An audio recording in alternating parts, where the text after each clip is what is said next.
All right, good evening, everyone. This is the time and place set for the regular October 2024 meeting of the Royal Oak Planning Commission. Welcome. I'll call the meeting to order, and we'll start down at my right if the commissioners and staff will introduce themselves for the record. Clyde Asbury. Charlene Douglas, City Commissioner. Tim Twing, Director of Community Development. Josh Markham, City Attorney's Office. Woody Gantina. Jim Allison. Mike Fournier, Mayor. And I'm Gary Casada, the chairperson. All right, first order of business is to review and approve 2 meeting minutes that we have been presented by the staff. If the commissioners have had a chance to look at these, if they have any comments or corrections or questions or a motion to approve, let's start with the September 10th regular meeting minutes that were included in your packet.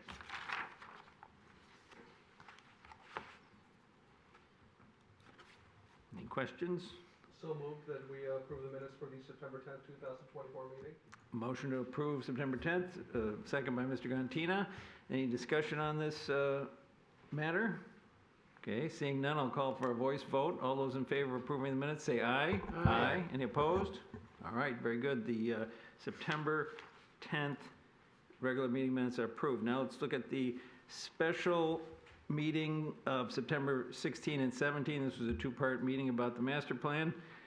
If the commissioners have had a chance to look these over, and if they have questions, comments, or a motion to approve or change or edit. I'll move approval. Okay, motion approves, seconded by Mr. Ellison. All right, if there is any discussion about this, seeing none, we're going to call for another voice vote for approving the minutes of the special meeting from September 16 and 17. All those in favor say aye. Aye. Any opposed? Hearing none, motion passes. The minutes are approved. All right, next order of business. Well, before we get to the next order of business, does any of the commissioners, or staff want to add anything to tonight's agenda? Nothing down there, nothing there. Okay, nothing to add. All right, let's go to public comment. If you are here to speak on a non-agenda item, we'd ask you to come up and introduce yourself and give us your presentation for 3 minutes. If there's something that is on the agenda, then we would ask you to wait till it comes up on the agenda. So any people like to speak on non-agenda items? There's one right there. Come on up.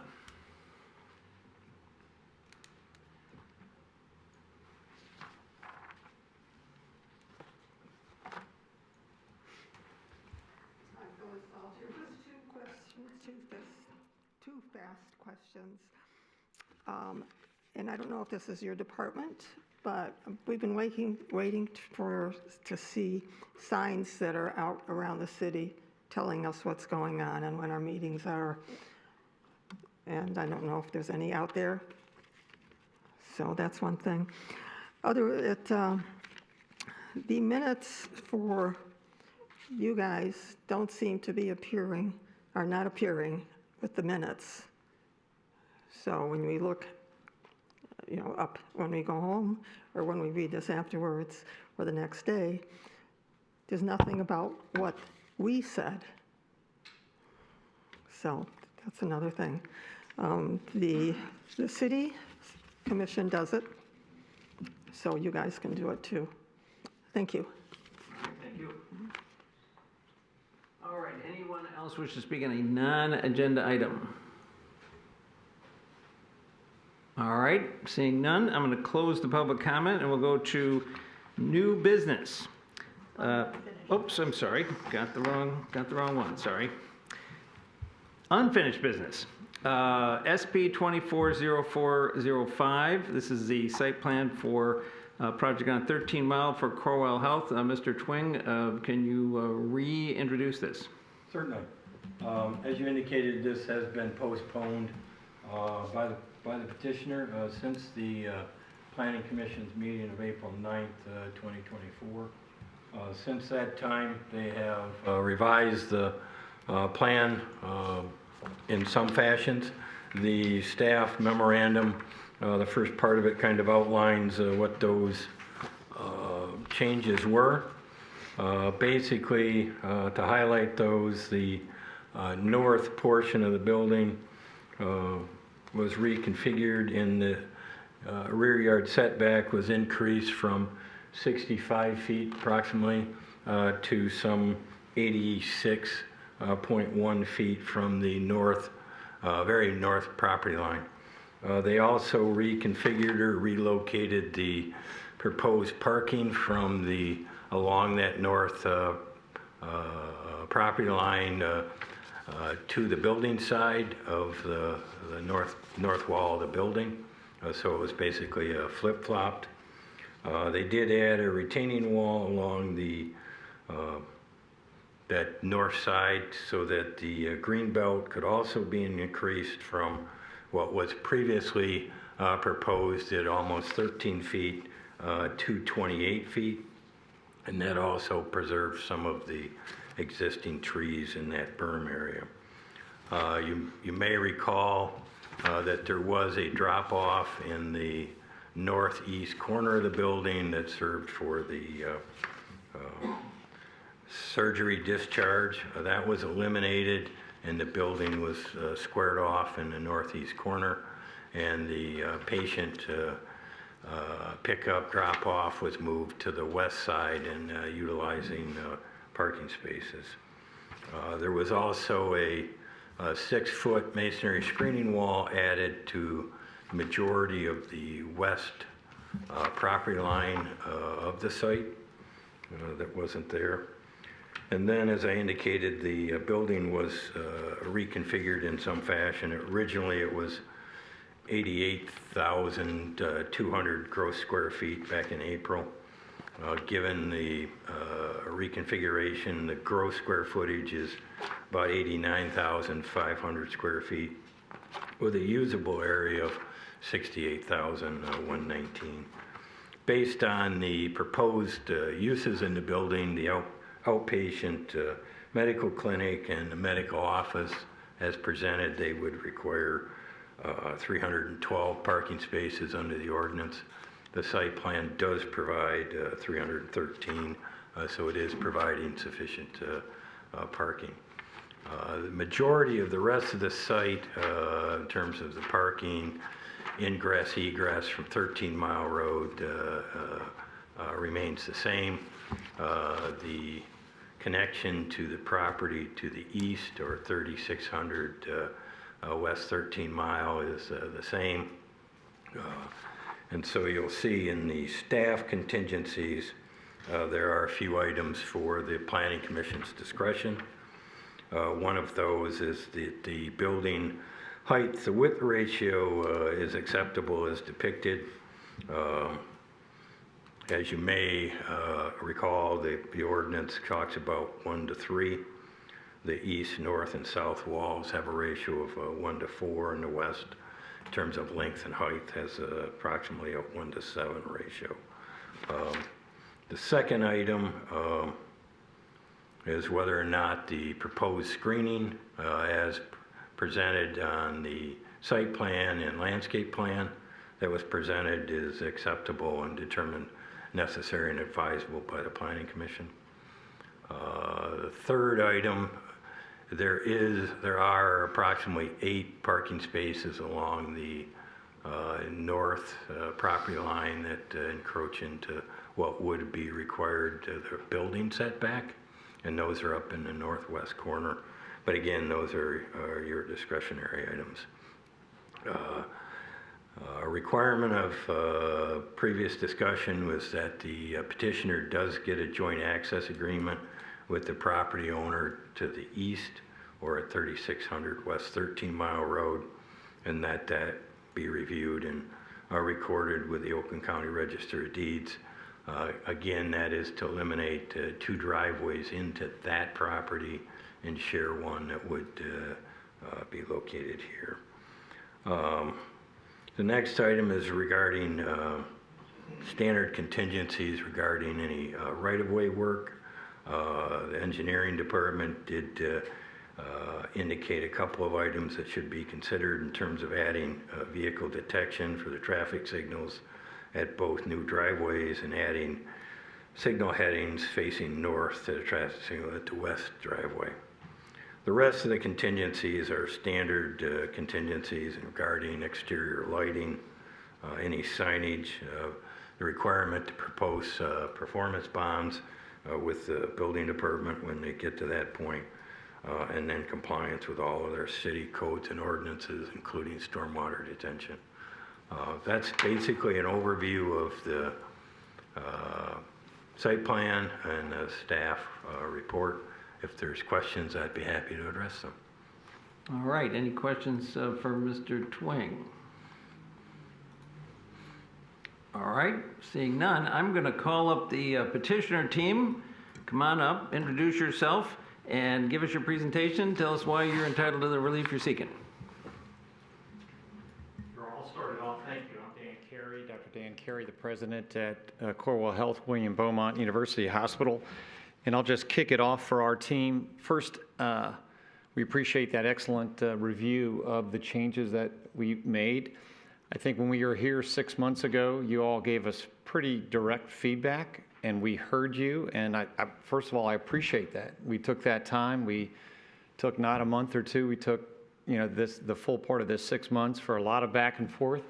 Appreciate the feedback that the neighbors, both on the west side and on the north side, have given us. And we truly believe we've made significant changes, and we've really, in good faith, attempted to meet a number of the needs of what we hope will be our neighbors for many years to come.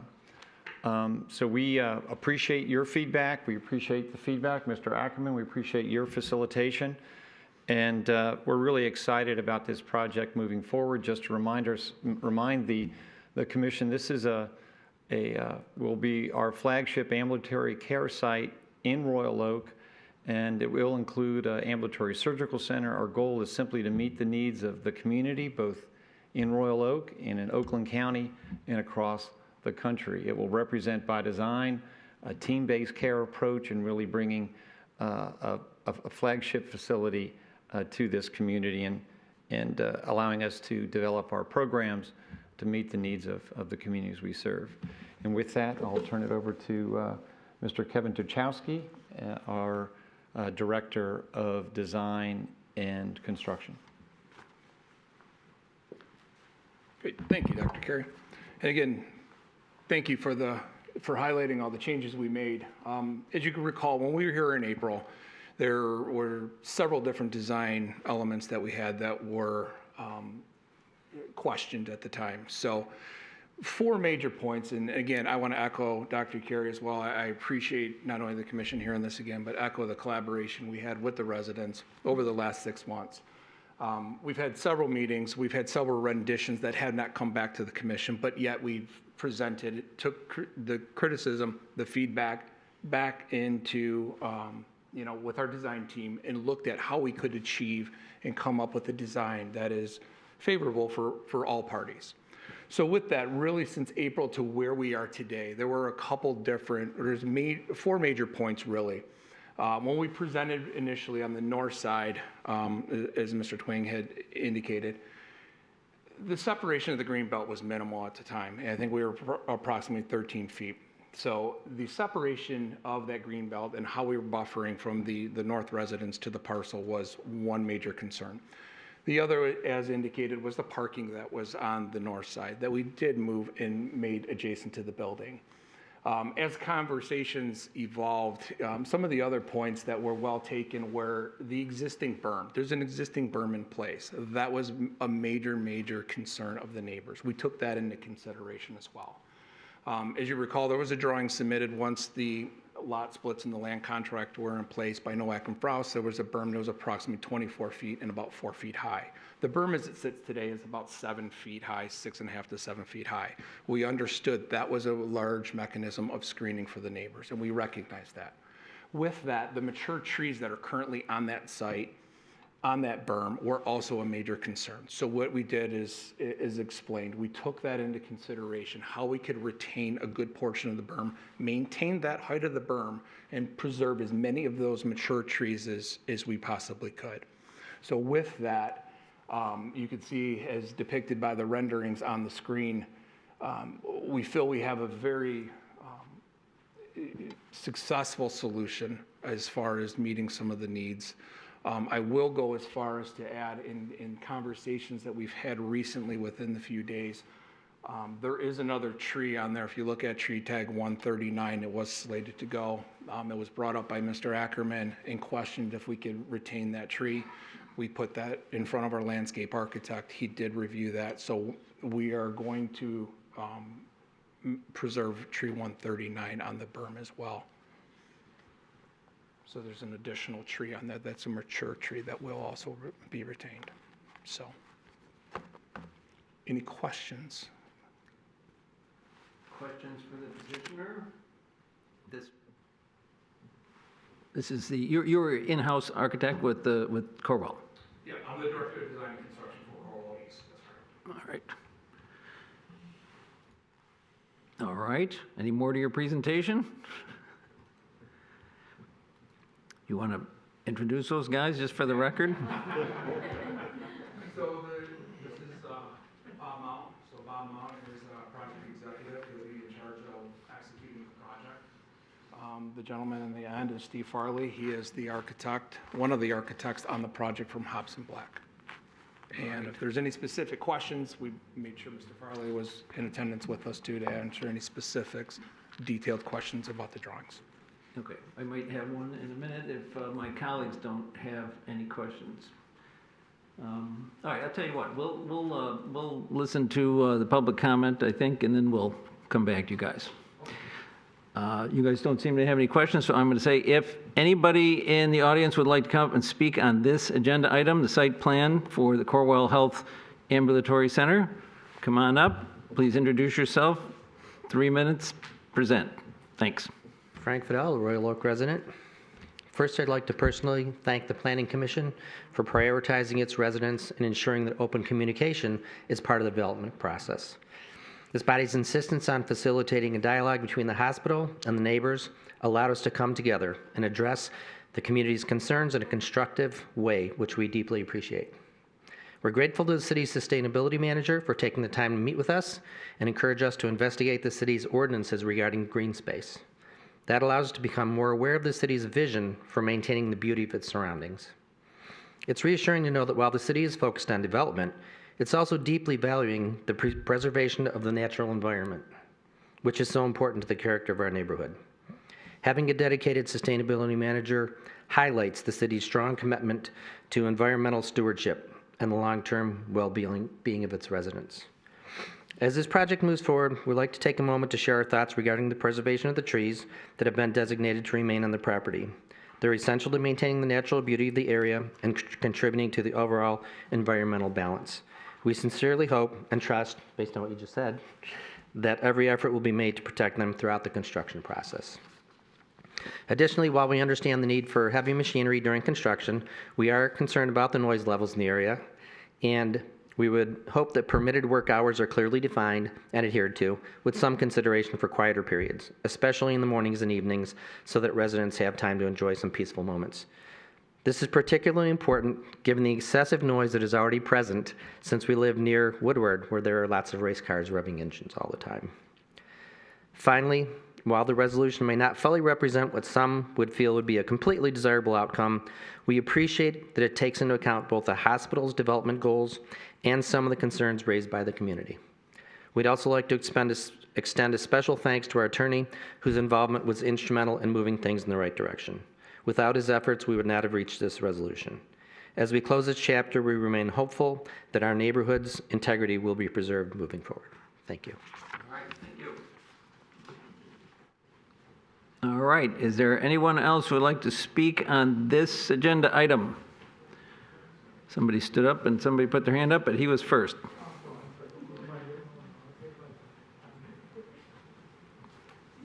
Okay, please introduce yourself and Absolutely. Good evening. My name is Doug Bajer.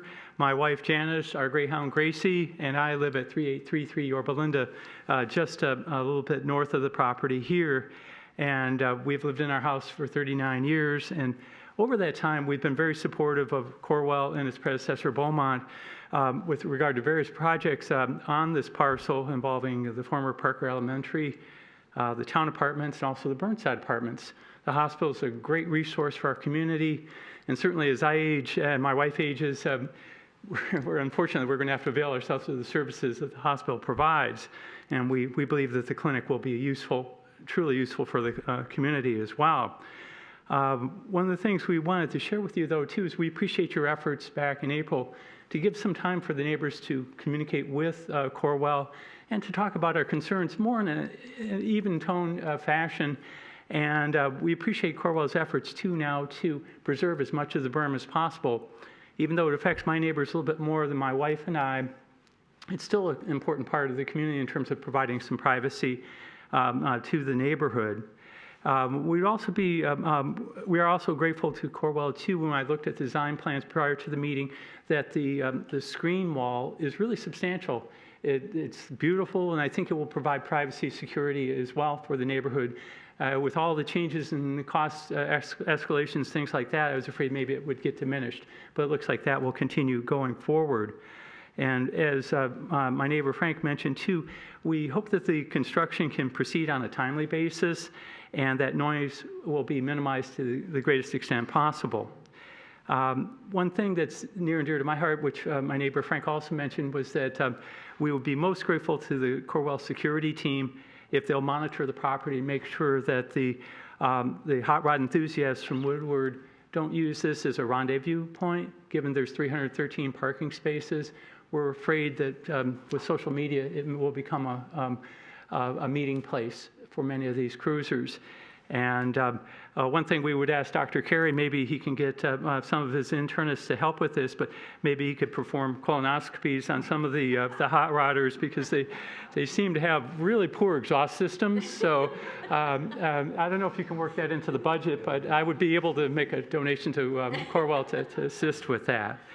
And one thing, too, I wanted to assure you, too, is we want to maintain a long and cordial, positive relationship with Corwell. They're an important neighbor, important part of the institution of the Royal Oak community, and we'd like to see that continue going forward. And I just want to thank the Commission again for giving us a chance to speak to you and taking this matter into significant consideration. Thank you. All right, thank you. All right, I saw a hand up over here. Oh, okay. All right, please introduce yourself in 3 minutes. My name is Alan Ackerman, and this is the second time I've been here. I was here 35 years ago, and I was a city attorney who did the acquisitions of all the land at the south end of the community. That acquisition, the eminent domain, was done by me for the city, not for the owners. And I thought it was really important to represent the city at that time because the freeway had just been built. We were just miserable here. We didn't know what our city was going to look like. I call it our city. I really feel like I was a part of it then and as now.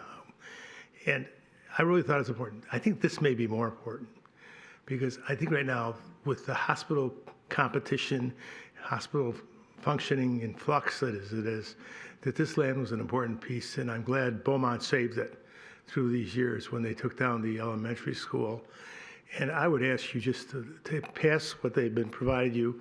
And whenever there's a discretionary thing that's in there, use your discretion to allow them to build it as it is. They've done a really nice job, and the people are satisfied who live adjacent to the hospital that they did a great job. And we thank you for your time. All right, thank you. All right, right there. And vote for my son.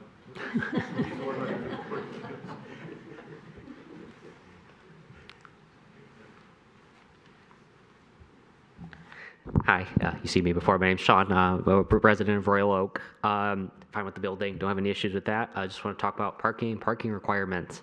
So just doing a little digging. So 313 spaces.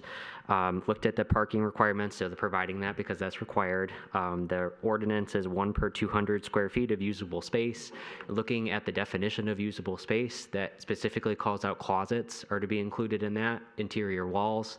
It doesn't make any exceptions for, say, their medical building. They're probably going to have some files, shelves, equipment. That also counts towards usable space, and then they have to provide parking for closets, for interior walls, for machinery that doesn't need parking spaces. We've already had some concerns. I didn't even think about that. Yeah, that people might use that as a place to congregate their cars. Again, the reason is because it's such a large parking lot. Concerns with green spaces, again, because the city is requiring 313 spaces of parking.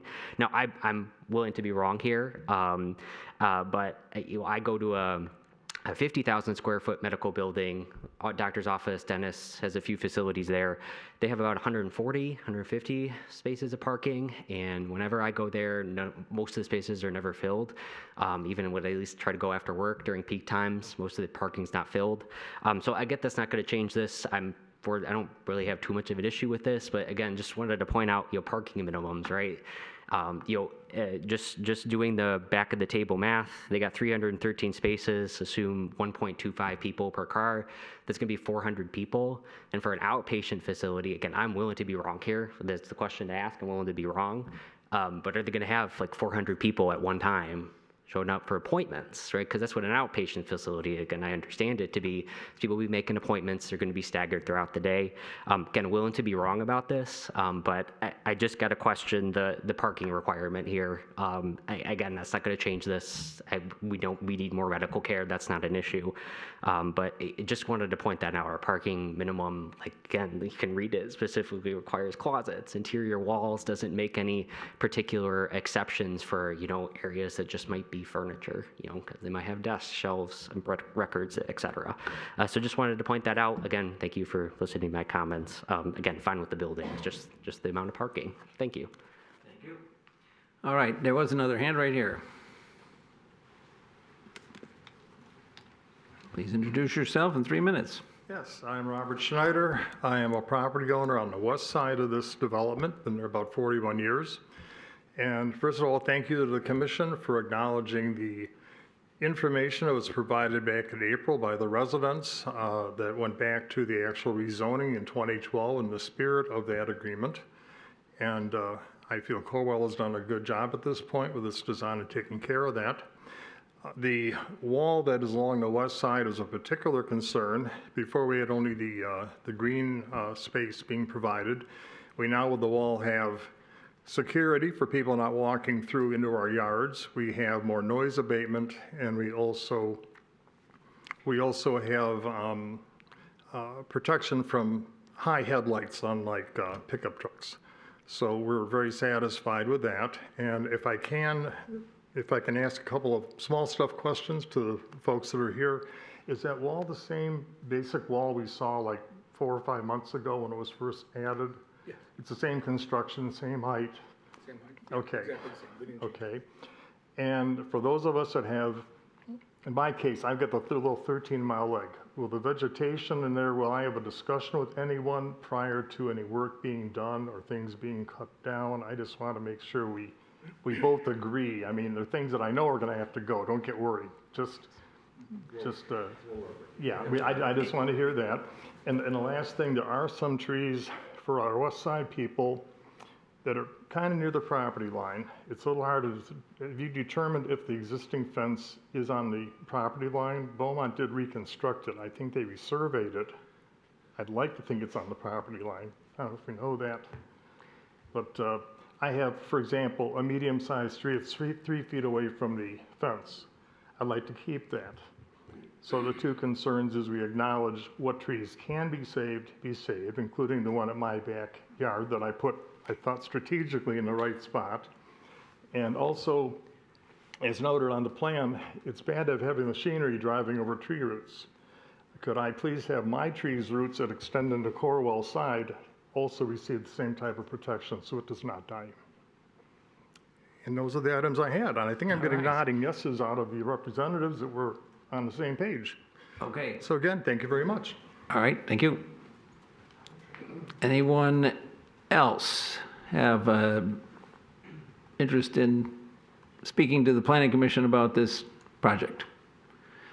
All right, I don't see any more hands. I'm going to close the public comment. Thank you very much. We'll bring it back to the side of the table for discussion among the planning commissioners. If there's questions for staff or Mr. Ellison. Let me give this a shot. I am personally, and Mr. Esprit, I think, and maybe Ms. Douglas, have been living with this project for upwards of, I think, probably 20 years when it first came in front of us, when the school was torn down and property was available, and Beaumont had definite plans for the property. It was all good ideas, good supported.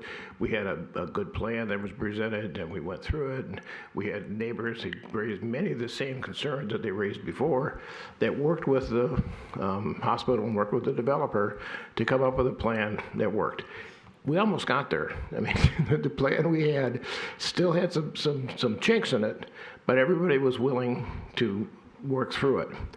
And then something out of our control and their control, and in some ways your control, upheaval within the hospital system, which kind of threw everything off track. Who owns it today? Who owns it tomorrow? That kind of discussions would put the project basically to a halt. We knew it was always out there. We knew it would always come back. And I was so happy to see it come back in a good iteration of what you presented. I was happy to see the neighbors come back with the same attitude they have before. We like it, but we don't like it, but we're willing to work. And so we had a cooperative development team. We have a cooperative neighborhood that took the time. We gave them a month. They asked for 2. So that told me that you were progressing and making progress. This is all the signs of a good project.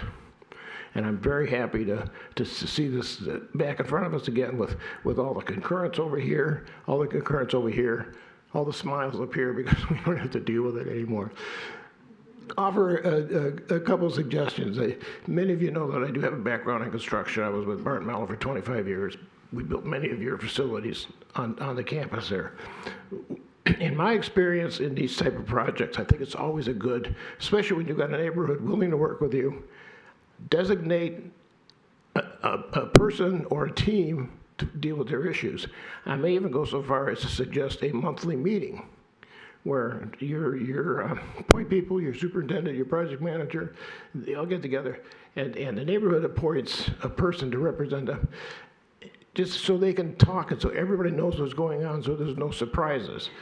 So the neighborhood will know that next month we're going to be making a lot of noise because we're going to have pile drivers in there or something like that, just so they're aware that they can expect that.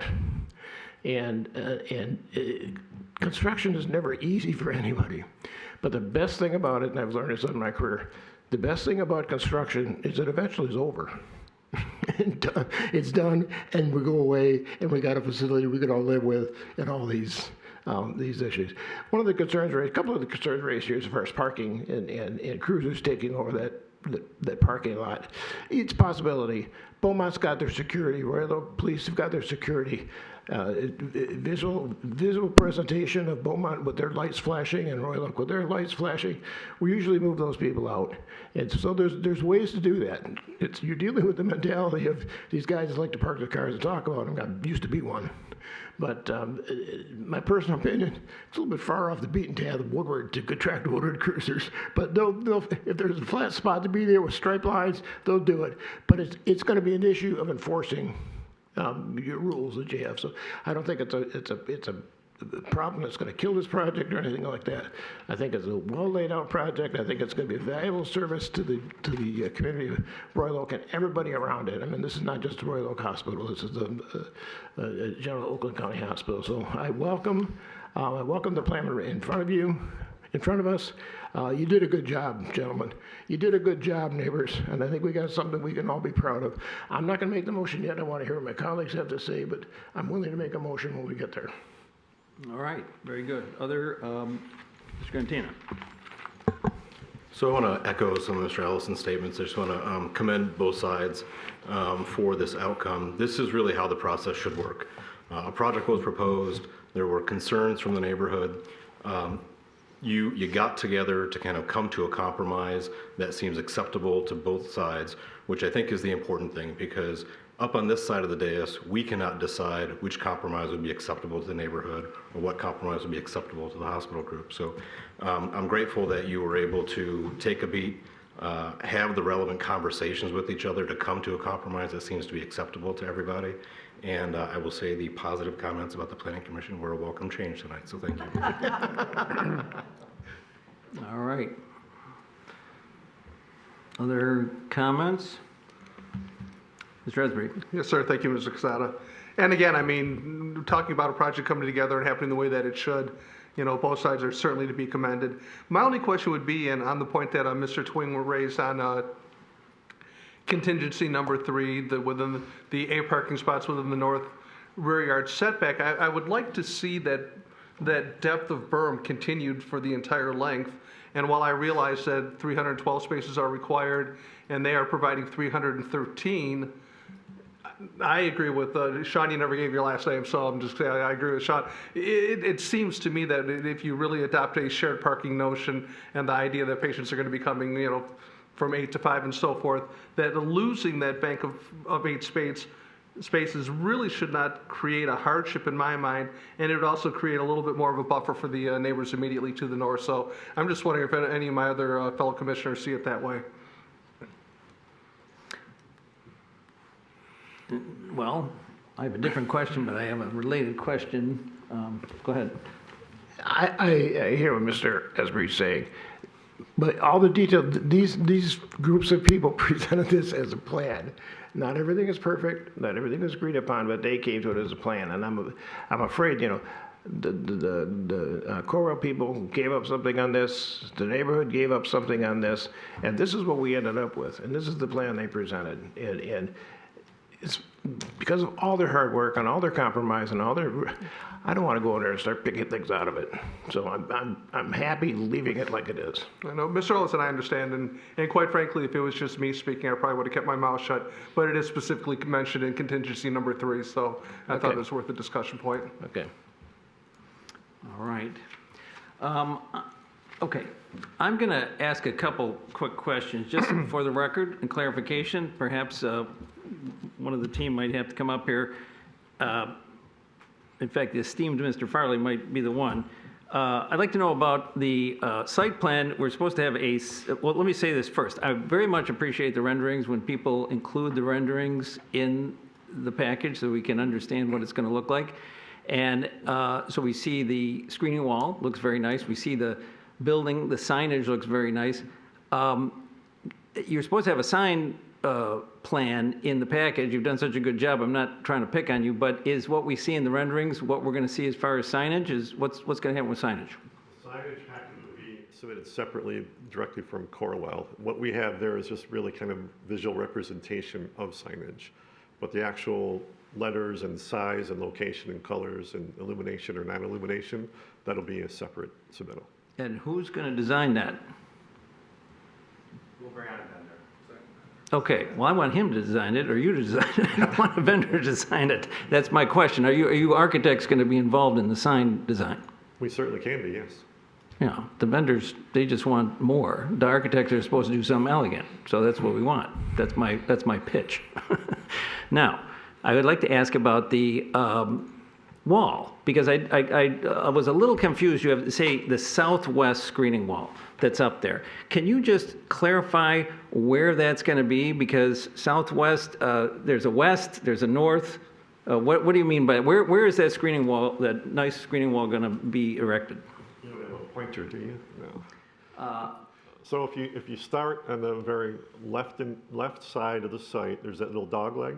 Yep, right there where the cursor is, that's the start of the wall across there going east and west, the person's following the mouse up to there, and then up to and stopping at the easement, which we can't build a wall in.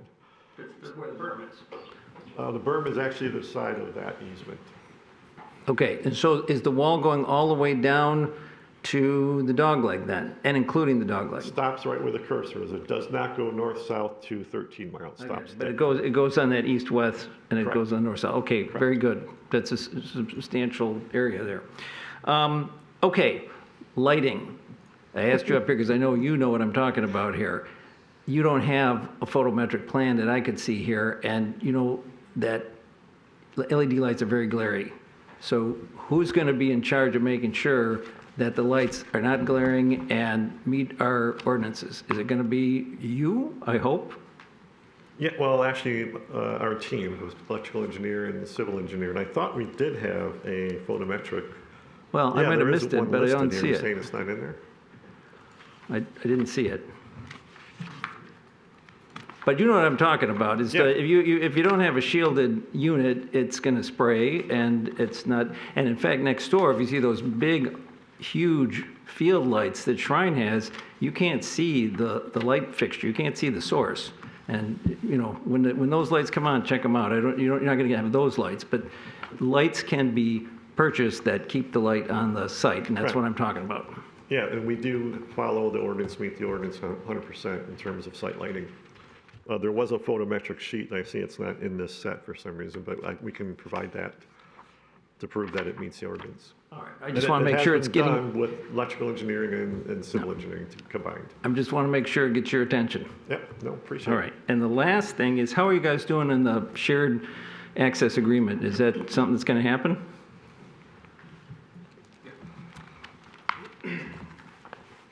Yep, I actually had a conversation with our director of real estate today about that. So there is a meeting next week, Thursday, I believe, the 17th. So there is a meeting about that to amend that existing agreement in place and then record it as required. I think it's a good idea. I'll be glad to see that. Yep, So, absolutely. all right, that's the extent of my picky questions. Anybody else like to ask these guys anything? Sign.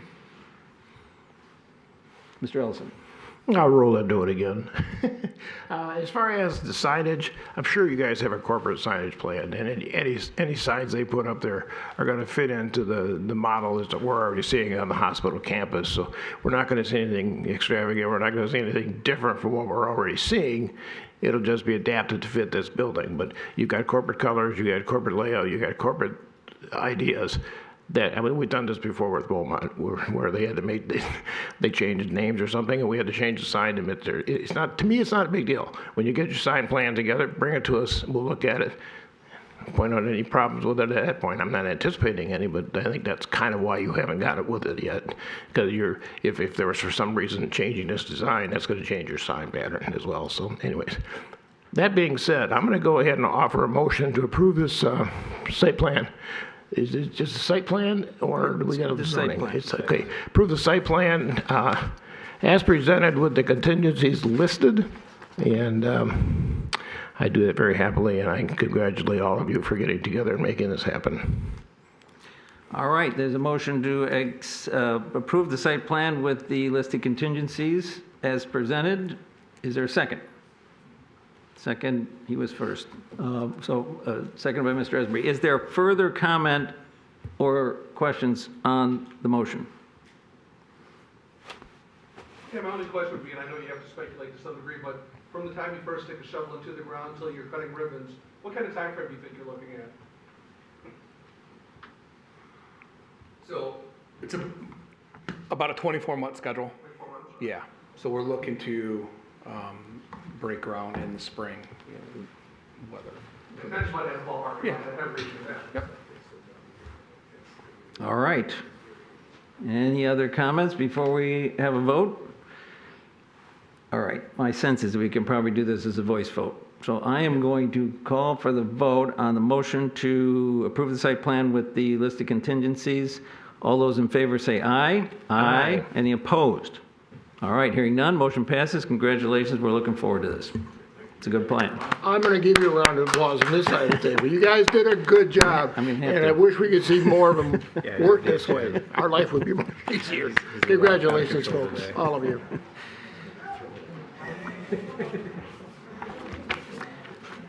All right, we'll let them clear out.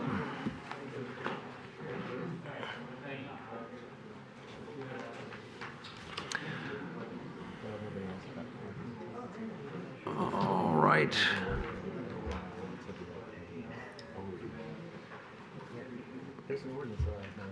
All right, we are going to move to the next item. This is SP 24-10-11. This is conditional rezoning at West 13 Mile and Prairie. Mr. Twing, can you give us a rundown?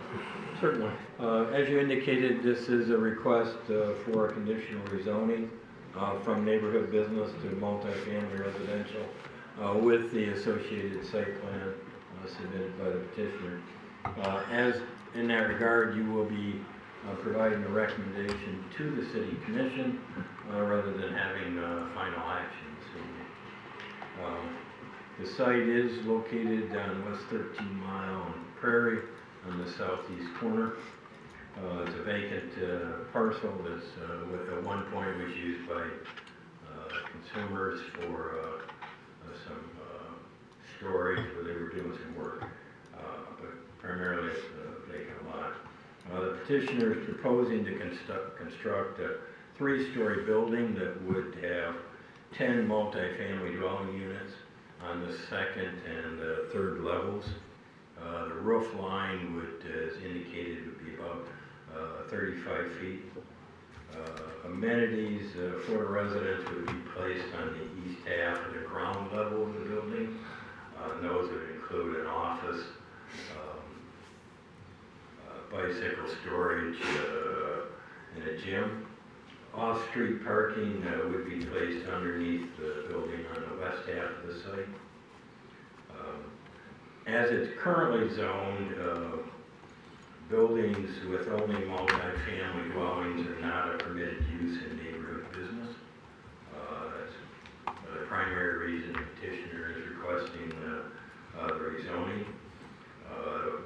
Dwelling units are a special land use in the existing zoning district should the ground level be used for a permitted use other than off-street parking.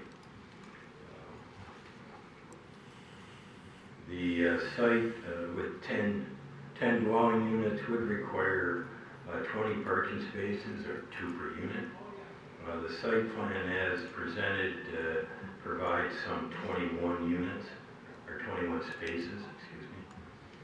So they are in compliance with the number of spaces. There are some deviations in terms of the parking configuration that you would have to consider as part of the site plan. Those are listed in part of the table on page 5 of 7. Highlight a couple of some of those items in a minute. The site plan also identifies parking along the south side of the alley. Those are part of an accessory parking lot approval. They are counted towards the commercial properties at 4305 and 4313 West 13 Mile Road and are not considered as part of this site plan. And you'll see in the contingencies that planning staff has recommended that they be removed from the site plan for clarity. Some of the deviations that I'll run through is the lot size. Under multifamily, in order to have 10 dwelling units, you would need some 33,000 square feet. Proposed sites slightly over 11,500. Under multifamily, the building is required to have a setback of 25 feet from south rear and east side yard neither meet that. The south rear yard is some 17.5 feet, and the east side is 1.3 inches. As I indicated, the neighborhood business does not allow residential with parking above it. Technically, there should be a landscape island at the end of the parking proposed along the alley on the north side. That's not indicated. Issue. 2 of the parking spaces along 13 Mile Road are in the required setback for the building. So again, that's a deviation that would have to be addressed. The driveway into the parking lot is within the 25-foot setback from Prairie Avenue. It's approximately 22 feet, 5 3/4 inches. And the driveway width technically across the north side of the alley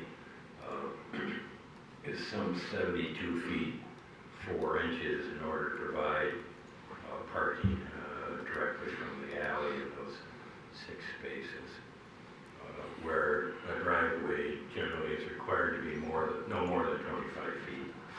So those are some of the deviations listed in the report. A couple items that I would add to that at this point is there are some dimensions that need to be provided.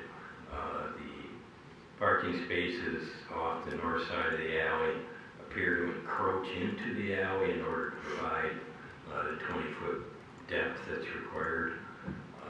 So they'll have to either adjust to provide that 20-foot depth, or it would be another deviation that would be needed to be addressed. There are also correction that needs to occur is that plans C2 and C1 do not match AS1 in terms of the number of spaces that are indicated across the north side of the alley. Two plans that are labeled C1 and C2 have 5 with a bigger dumpster. The AS001 has a smaller dumpster and 6 spaces. So we need to have clarification on which of those is moving forward. One of the items was addressed earlier today, and that was the petitioner verified their ownership property interests.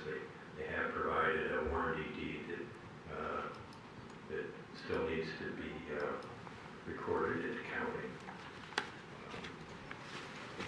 With that, I'll stop. Those are the items that are up for your consideration and discussion. All right. Oh, excuse me. I will point out you should have a couple items were attached to it in emails that we received from individuals making comment about the project, and also I printed out because it was received after work hours and handed out a petition that was emailed at 6:20 this evening.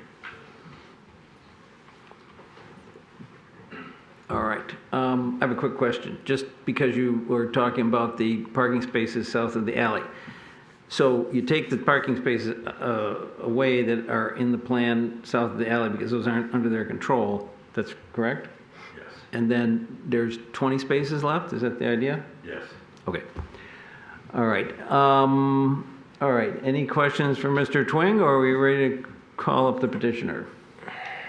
All right. Looks like we are ready to call up the petitioner. Please come on up, introduce yourself, your team. Tell us why you're entitled to the relief you're seeking. Okay, thank you. My name's John Vitale. I'm with the firm Stuckey and Vitale Architects, and I appreciate the opportunity to present this project to the Planning Commission this evening. We find that this particular parcel is, based on its size and its configuration and its current zoning, is very difficult to build anything under the current zoning. If you take into consideration the setbacks and all the current ordinances, that the lot is basically unbuildable. So we're offering this solution. We think it's a creative way of utilizing this property and also providing unneeded housing for this type of housing in the area. This will be more luxury type condos. We've got some higher end materials and higher end finishes that we're presenting. And we work closely with the Planning Commission. We made a number, oh, thank you. Thanks, Tim. I think that would start working. Okay. Maybe we get both of them. All right, thank you. So we've done a number of these modifications working with the Planning Commission in terms of we reduced the amount of units we originally started with. We've made some modifications in terms of the configuration of the parking lot, and we're certainly willing to continue working with the Planning Commission to make some modifications to improve the site plan if we can. I'm also here to answer any questions that you might have. Thank you. All right. Are there questions for the petitioner? Mayor. Yeah, I heard you use the word condo. Do you plan to sell these units, or are they going to be rentable units? I think right now they're thinking about rentable units. All right. Other questions for Mr. Gantina? So we are clearly in a climate crisis right now, as is evidenced by some of the weather that's taking place in the Atlantic. It's not quite evident in the information that's been presented here. So can you speak to any sustainability features that have been incorporated into the building that we may not be aware of? Sure, thank you. Yes, certainly, we are very mindful of sustainability. We provide all the proper insulation for the building. The building will be well insulated. We'll have low energy, or I should say, efficient windows with solar band type glass to filter any ultraviolet light. We'll provide very efficient HVAC systems. Those are most of the things that we can provide in the building itself. So everything you just mentioned, are you doing anything that's beyond the minimum code standard, or are you just providing those items to essentially meet the minimum building code, or going beyond that? Well, I think we'd be open to providing additional items beyond the code. We have contemplated solar panels that would help retrieve some energy, and we would be open to something like that. And in terms of the water retention on the site, we can provide some water cleansing possibilities, permeable pavers, things like that. We'd be open to that as well. All right, don't go away. I have a question here. So this is a conditional zoning and site plan, and we always get confused on this. Is this something, Tim, that is this a one-step or two-step process? Just go through this with us again. Well, it's a conditional rezoning, as you indicated. It's a one-step motion. The site plan that's submitted is part of the request, meaning under a conditional rezoning, the petitioner under the state statute is offering conditions to that site plan. The planning commission is limited in requiring or requesting additional conditions outside of simply compliance with the ordinance requirements, because the petitioner is in the position of offering particular conditions. It is a one-step process, and the site plan and the recommendation are one package. If you recommend approval to the city commission, it would move up to the city commission. If you recommended denial, reasons for denial, that would also move up to the city commission for a final action. All right. Other questions for the petitioner? This is a public hearing, yes, so we'll have public comment, and then we'll probably call you back. All right. Is there anybody in the audience who would like to speak on this issue? Right there. Come on up, introduce yourself, and 3 minutes. Hi, my name is Katie WROK. I live here in Royal Oak. I'm also a member of YIMBY, Oakland County. I just wanted to say I'm here in support of this project. I think this is a very creative use of what is a pretty awkward site. I love to see 10 units. I love to see the indoor bike parking. And just speaking to the sustainability that Mr. Gantina mentioned and also that Sean mentioned earlier, 20 parking spaces for 10 units seems excessive to me. I understand that this is our requirement, but I would just love to see Royal Oak revisit parking minimums in the future. But this location is close to restaurants, jobs. It's walking distance to Corewell Health. I think this is going to be a wonderful addition to our community, and I hope that the Planning Commission will approve it. Thank you. All right, thank you. Anyone else in the audience back there in the back row?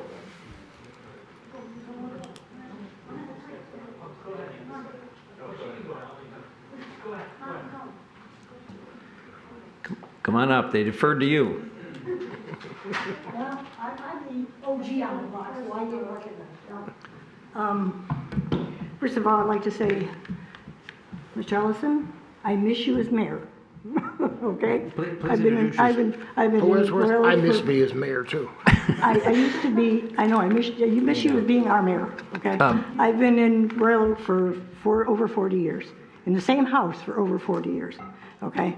Part of Introduce the, yourself, ma'am. I'm sorry, my last name is Hood, and the conglomerate I have back there is the Prairie and 13 neighborhood, okay? We have all come here for reasons of the apartment that we looked on apartments.com. There are 30 apartments currently in our area available for rent today.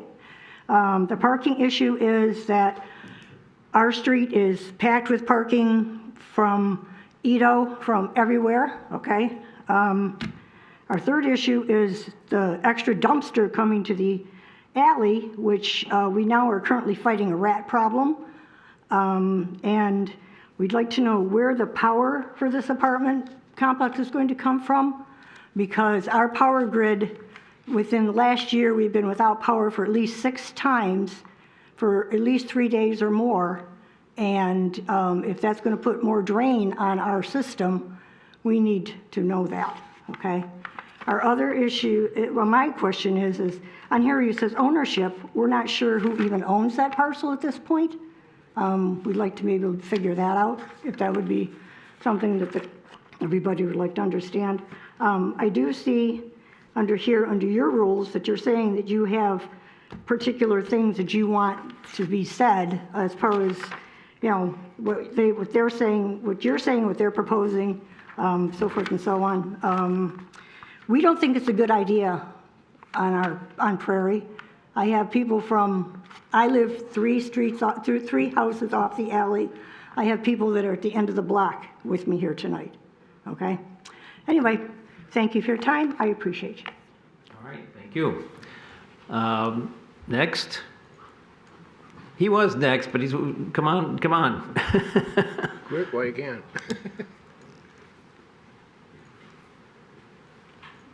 Okay, please introduce yourself, 3 minutes. Good evening. Rafael Mahmoud. I'm the managing member of the LLC ownership of 4305 through 4313 West 13 Mile Road, the commercial development just west of the proposed development in front of you. Thank you very much, Commissioners, for your time this evening and for the work that you're doing. We have a concern, obviously, with an apartment building going in at this site. Primarily, we receive calls on a bi-weekly basis from residents who are concerned with parking, have issues with parking. We own the auxiliary lot as well behind. There's an issue, we believe, also with the dumpster location. It's going to affect the use of the parking spaces that our tenants do utilize, including Edo. I would urge you to seriously consider putting more strain on this area. It's already quite busy. We have a commercial interest. Our tenants have an interest. They've invested in their businesses. Obviously, we're concerned about the auxiliary lot being full and them not being able to utilize it. It is a serious concern. It is something that I hope will be addressed and considered. Thank you. All right, thank you. All right, right here, you were next. Please introduce yourself. My name's Fred Rose, and I live at 3362 Prairie. And I want to say, current mayor, I'm happy you're here too. Just so you know. But in just kind of going on the parking thing, on Friday nights, on Saturday nights, if Edu has music, that lot is full. Prairie is on a fire route. So only one side of the street is allowed for parking, which does make it a bit more congested. Sometimes we see on busy nights people are parking in the fire route. And we did get some signatures on the petition, and it's something that while it's a nice looking design, it's pretty tall.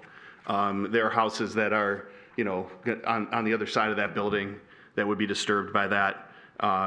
We think that the residents, the parking is scarce as it is, if you're going to move 10 people, or 10 units, 2 cars maybe per person, they have friends over, they have a gathering, it's going to be more and more strain on the parking.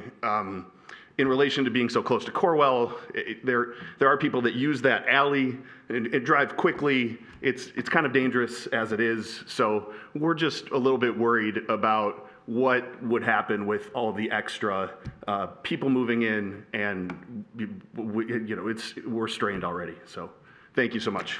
All right, thank you. Other members of the public would like to come up and speak on this agenda item? Come on up. Please introduce yourself. Yep, I'm Eric Olson. We're just working our way up the street, so I'm the one that's directly south of this new proposal. Our house is just to the south of the wall that's there. This new building, as soon as we saw the plans, my wife and I are very opposed to this plan, to this development, because it's the first thing we would see every day walking out of our backyard. It's what our kids would be seeing playing in the backyard. Even our kids' reaction was, oh my God, we don't want to, these balconies would just be overlooking our backyard. So it's very imposing. There's no other precedence on 13 Mile for a 3-story tall apartment building. We just hope that these things will be considered and that some of the concerns of the people on the street will be considered. All right. Thank you.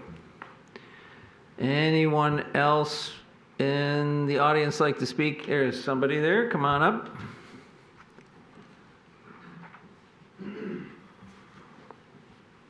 So, Blake Dagenet, 3359 Prairie Avenue, neighbors with those guys. And from my personal perspective, I hear the concerns on parking. I share those concerns. I'm curious, the petitioner made a comment that they were not able to prove that this could be used for its intended zoning purpose per the master plan that we've all voted on and are all supportive of for the city of Royal Oak, that they cannot put a commercial building in this space, which is its intended use.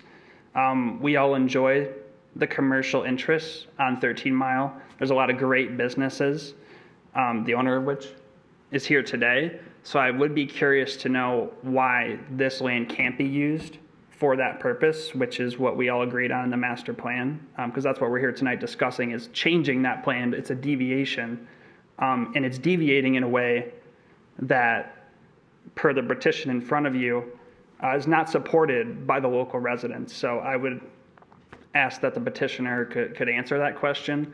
And I believe it was also in the recommendation provided in this packet that they should be able to prove that they can't put something there that generates a positive ROI. And so I haven't seen anything in relation to that. I would like to see that, as well as adding the 10 dwellings. I think we called it out. It's some 21,000 square feet.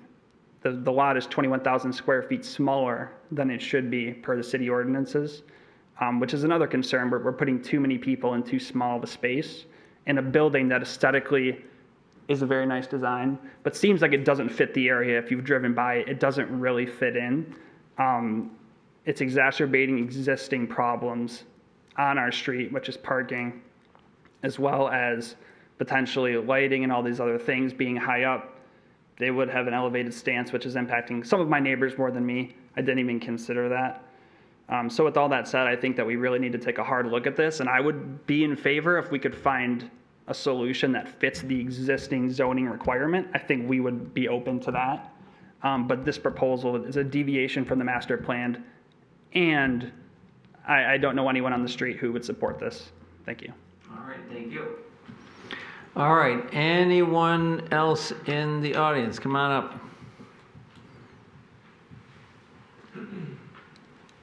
My name is Kyle Burns. I'm at 3354 Prairie.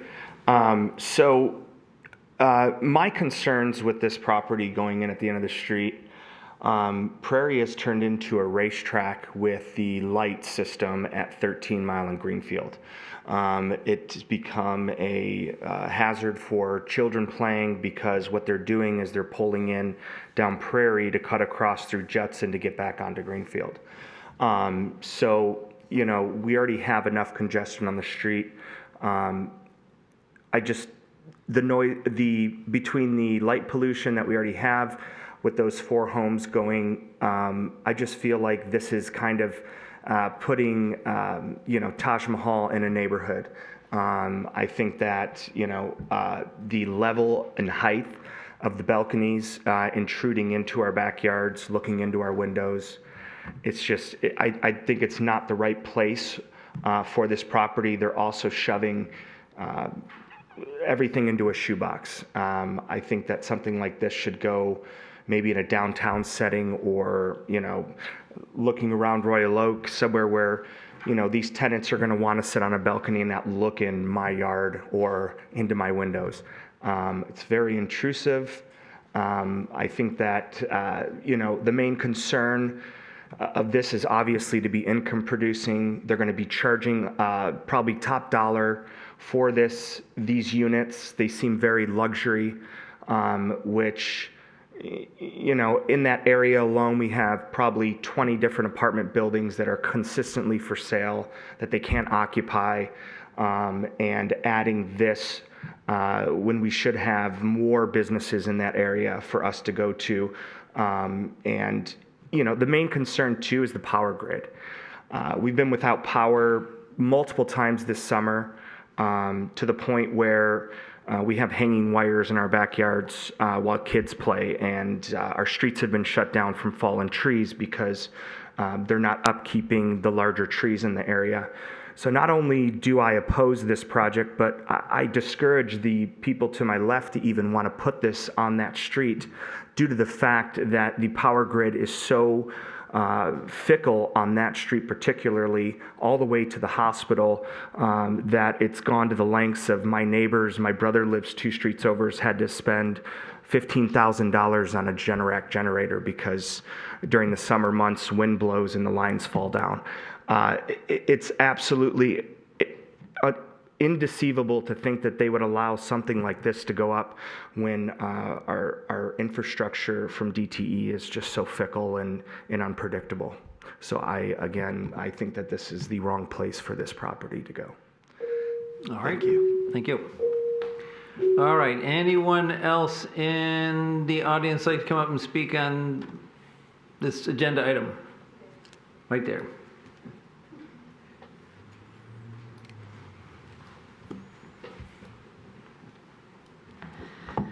Hi, my name is Sean, Royal Oak resident. I just spoke. So yeah, just want to give my general support to this project. Just a couple notes. Again, I lived in a house. It was built in 1947. A couple of people here mentioned they moved decades ago. Back when those houses were built, there was nobody to oppose those housings. We didn't have the current zoning requirements. We just kind of built.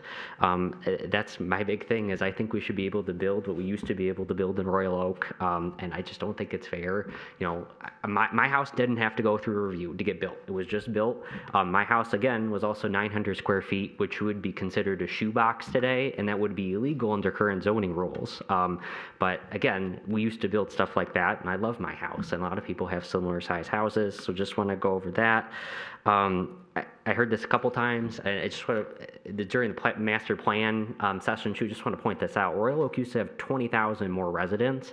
We used a lot more power, and with efficiency, we used a lot more water and waste back then. So I agree, there's issues with the power grid, the problems with DTE and not keeping track and keeping care of their utilities and their lines. I also have power lines running through my backyard, and yeah, that's annoying to deal with that. But the issue is not the amount of people, it's DTE. So again, we used to use more power here. We didn't have any issues with that. The issue is DTE doesn't maintain the power grid. Same thing with water and stormwater. We used to use more water like that. And then just going back, parking minimums. So going through the parking requirements.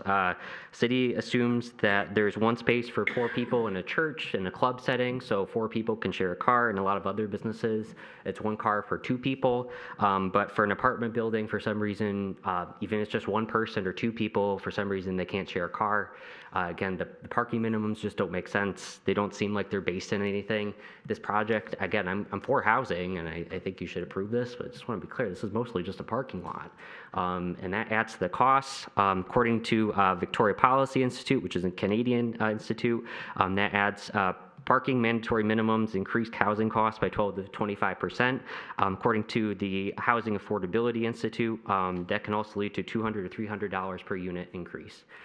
Again, I'm not expecting you're not going to change the parking minimum now, but just want you to guys think about that. There's really no rhyme or reason for the parking minimums. It just kind of seem like they're arbitrarily set, and then it adds to the cost of the project.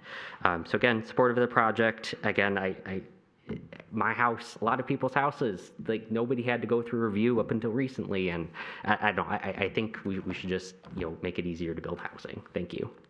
All right, thank you.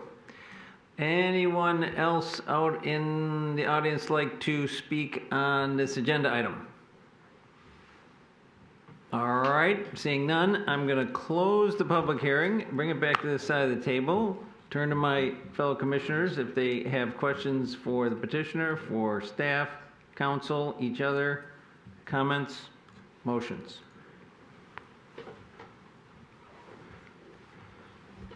So this property is zoned neighborhood business, and allowed in neighborhood business zoning is residential uses, are residential uses, so long as the ground floor is a commercial use. So theoretically, the owners of this property could put a coffee shop on the ground floor and 2 stories of residential above it. And I would say that coffee shop would generate a lot more traffic and noise and so forth than a simple residential building. So to me, that weighs in favor of the use here, which is only residential. The building, so weirdly, our multifamily zoning requires these enormous setbacks, which in a city with lots the size of Royal Oak, pretty much prohibits much multifamily development in the city. And yet, again, if you were to put a commercial building on this site, perfectly allowable, you would be able to have, Mr. Twing will correct me if I'm wrong, but I'm pretty sure I'm not wrong, you could have basically lot line to lot line coverage of that property. So, here, I don't object to the narrow set, or the limited setbacks here, because we would allow that if this was just not a residential building. And I was, who was it who pointed out that, we had, back in the 70s, we had 80,000 people living in Royal Oak. Now we have 60,000 people living in Royal Oak. So, and similarly, if a commercial business went into this site, they would be, and they could do that almost by right, they would be using power anyway. So whatever is developed on this site is going to be using power. I'm interested, those are just kind of my top of the head comments. I'm interested in hearing what my other commissioners say, but those are things that I think would weigh in favor of this development. I don't know who had their hand up first. I'm going to call on Mike. Yeah, just I had a couple questions maybe for clarification. One, ownership. There was a question about who owned the property and building, and I wanted to get some clarity on that. And then maybe something that Mr. Twing can help me with, the parking off the alley. Who owns that? Is that part of the alley, part of the City of Royal Oaks property? Who manages it, maintains it, and owns it? Well, the ownership question raised by staff with the petitioner was when we checked the petitioner, applicant, and the signatory of the owner on the application, it didn't match what was on record at the Oakland County records. So we asked that they provide some proof of ownership of the site that's under consideration. This afternoon or earlier this morning, we were forwarded a copy of a warranty deed transferring it from the current owner to the petitioner in this case, or it was listed as the case, and it just hasn't been recorded with the county yet. So they do have a property interest based on the documents that were provided today. In terms of the parking off the alley on the south side, it's a separate parcel. As I don't recall the listed owner of it. I believe it's Clausen Development LLC. but it's not associated with this property. It's tied to properties to the west in terms of parking and other requirements. So that's why we were recommending that it just be removed from the site plan and the request, so there's no confusion as to who and what it can be used for. So that's private parking for Yes. whomever owns it, and if, Right. you know, anybody were to park there, that property owner could have them towed. Or... The city won't be out enforcing who's in there unless Sure. they have some affidavit with the city to ticket or tow someone, but it is private parking. And it's a permitted use there, that parking. Yeah. Right. All right, Mr. Ellison. I'm looking at an overhead picture from, excuse me, from Google Earth showing this property. And what appears to be, to me, I can't get it close enough to define it, but it looks like it's an existing pipe farm where they've got pipes in the ground and am I looking at the wrong corner? Yeah, that's opposite. Just a little bit east. This, okay, my bad, never mind. Ignore all that. I guess I'm not as good a mayor as they thought I was. You piqued my curiosity at Pipe Farm. All right. Other questions from the petitioners for anybody? Mr. Gantina. So I struggle with this one a little bit in the sense that I do support trying to get additional housing into the city. I think they did attempt to bring a unique design to maybe a more challenging site. In response to Commissioner Douglas's statements, I agree that some of the rules that they're under in terms of the setbacks for multifamily and our parking minimums need some work. And I think that's something that we will probably take on in the future. But the reality is, as we sit today, those are the rules that exist and that they're proposing under. I think they've attempted to design a building that works with this land. I'm a little bit concerned that they haven't quite done enough, and that based on the context of the neighborhood, that they're maybe trying to do a little, put in a little bit too much on this particular site. Not every site is well suited for every design, and that's why I'm struggling with this one a little bit in the sense that I am supportive of housing. I do think there's a lot of other apartment buildings in the area, but the site is pretty small, and maybe we're trying to just shoehorn in a little bit too much on this site. All right. Other comments? Okay, well, I'll just pipe up here. I went out and looked at this site, and indeed, the row of buildings there are businesses. They're all one-story businesses. Some are in better shape than others, and they undulate. This is 25 feet. It matches the 25 feet setback. It matches the others, but the setbacks of the buildings go from 16 feet to 25 feet. They're not all the same. And if you go farther down, you have you don't have green space. You have like the party store is all parking lot there. If you keep going farther down, there are apartments on this side of the building. There's tons of apartments on the other side of the other side of 13, which is a very busy road. But there is 2-3-story apartments. I think 3 stories. If you go a little bit farther east, to me, this was sort of it isn't what's there, but when I looked at the current zoning is neighborhood business. The current master plan, I believe this is general business. So it would be much more intensive uses would be allowed here in terms of business if a business wanted to develop it here. Our current consultant on the master plan has suggested this be neighborhood node, which I believe is a mix of business and residential.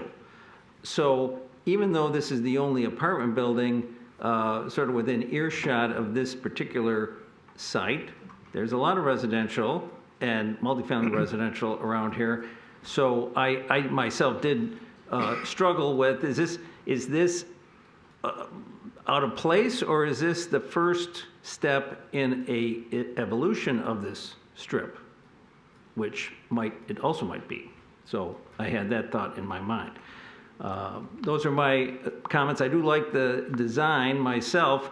I also point out that the building, I went out there and measured it this morning, it's about 63 feet between the building and the first neighbor to the south. So that's a pretty good distance. But anyways, those are my thoughts and comments. If Mr. Mayor. Just a couple more questions. I mean, on that setback question, if I understand it correctly, what Commissioner Douglas is saying is that when I see neighborhood business under section 770-39, things that are allowed there are everything that's allowed in the office zoning, right? Also food and beverage, like liquor stores, grocery store, that type of thing. Carry-out restaurants, which, and then also fitness centers, and then I guess if they get a liquor license, not for the fitness center, but you know, you could have like another Ito ramen situation here. Although it is a smaller footprint, you know, the question of whether that could be developed or not, I still think is an open question. But what I want clarity on is with the setbacks on the office space, because I know on Woodward when the old art van was converted, people had issues with, you know, they had a right under office space zoning to build out, and they look into the neighborhood. One of the concerns is people sitting on their balconies looking into the neighborhood. But if there's an office building built there, could they go all the way up to the property line and, you know, during the day or whatever, working in their offices, have the same condition? Or am I misunderstanding how that regulation works? Well, as Commissioner Douglas pointed out, if it were the 25-foot setback is predicated on the request to change it to multifamily. Right. If it stayed in neighborhood business, you could build property line to property line, except possibly along Prairie Avenue, because there's residential to the south. The building may have to set back some from that side, as well as from any driveways or alleys that have to have a setback or a site corner clearance. It also would have to provide parking, so it wouldn't technically be lot line to lot line, but you could build to the east property line right up to the other building. You could push it out to 13, as Mr. Casada said. The buildings do set out there. Simply the 25-foot setback is because they're requesting multifamily. Those are the standards we're applying.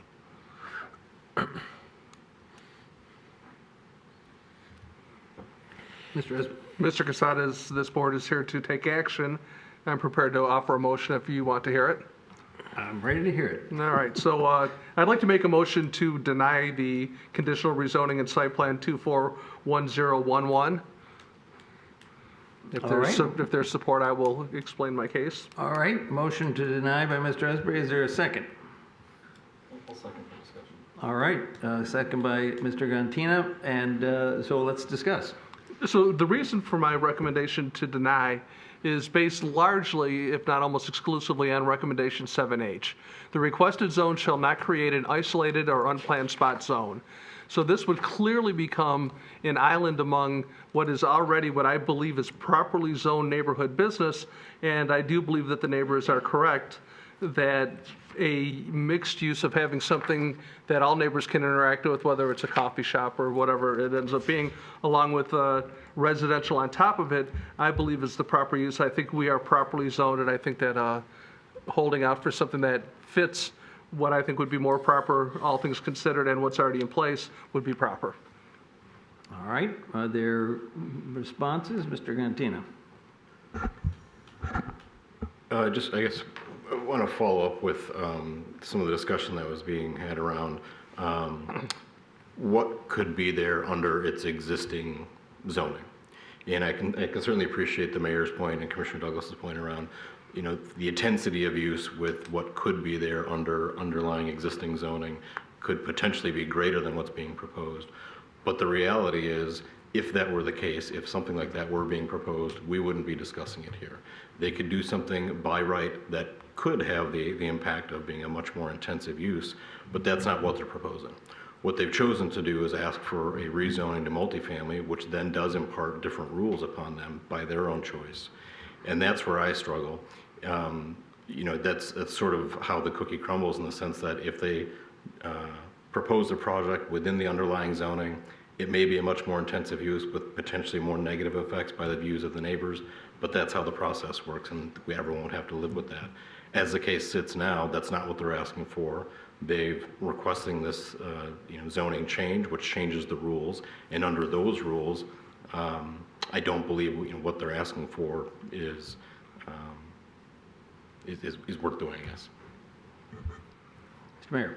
So that's what I'm trying to struggle with as well, because I hear all the points, and listening to the neighbors that came out, parking is a concern.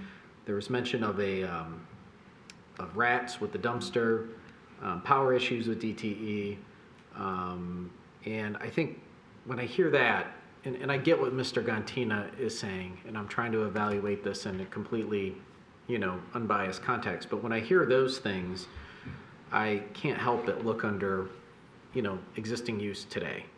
And if they're asking for variances that, or site plans that may have, a little bit of a different setback requirement, what I hear from neighbors is they don't want a high intense use. And I know we have discussions up here all the time, and sometimes the neighbors agree or disagree, but the lowest use is always going to be residential. 10 cars coming back and forth to work, a few trips to the grocery store is far less than an office building, a coffee shop, a carry-out restaurant.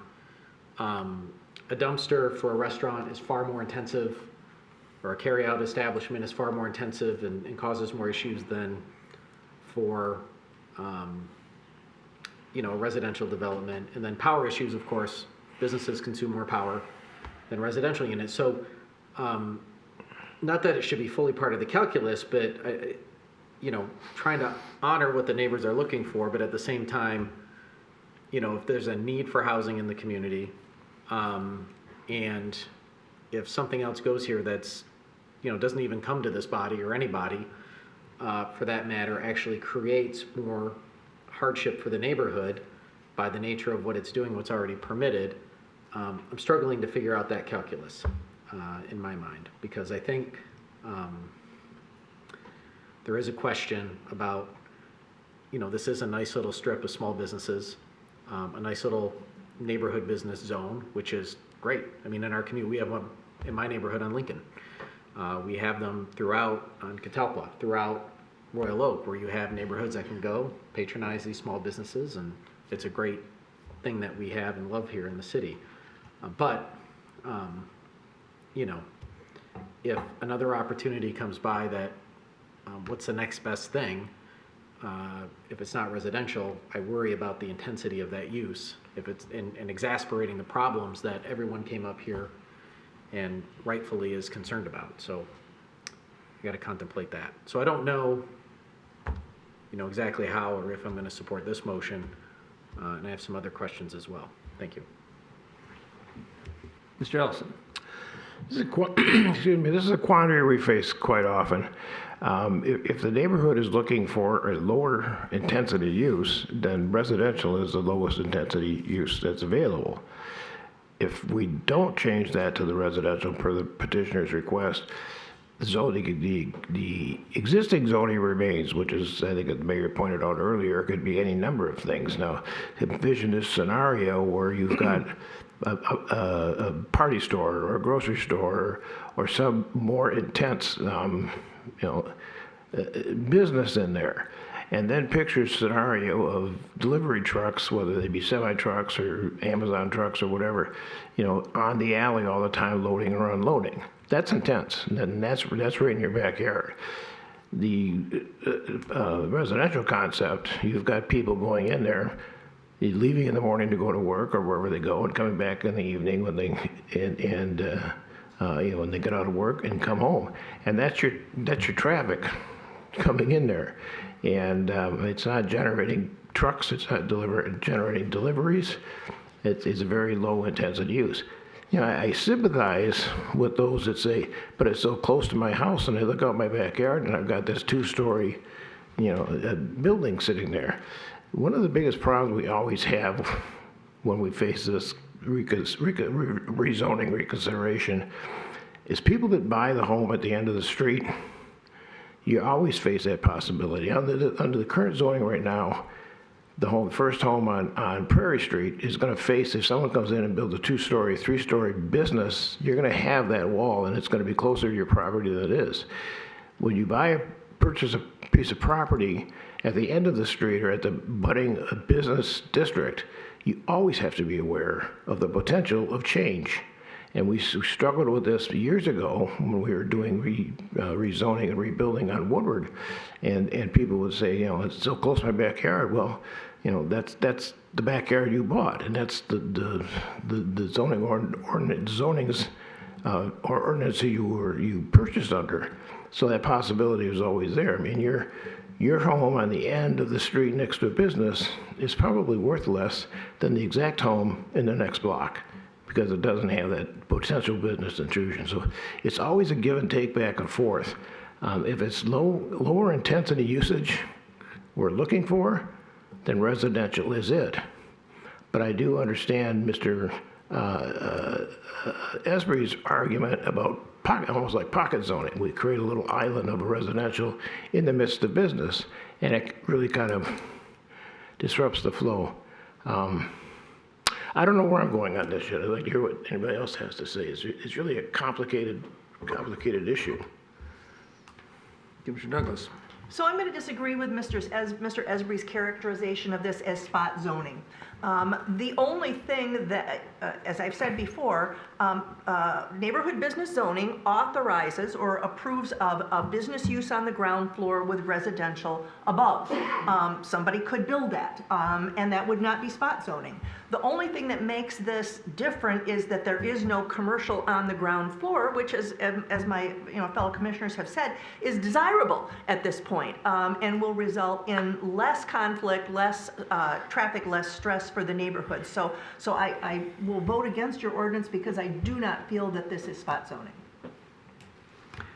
All right, go ahead. Yeah, my only follow-up comment would be I would like to remind the board that this is currently zoned neighborhood business. We are talking about a property facing 13 Mile Road in conjunction with a bunch of neighborhood businesses.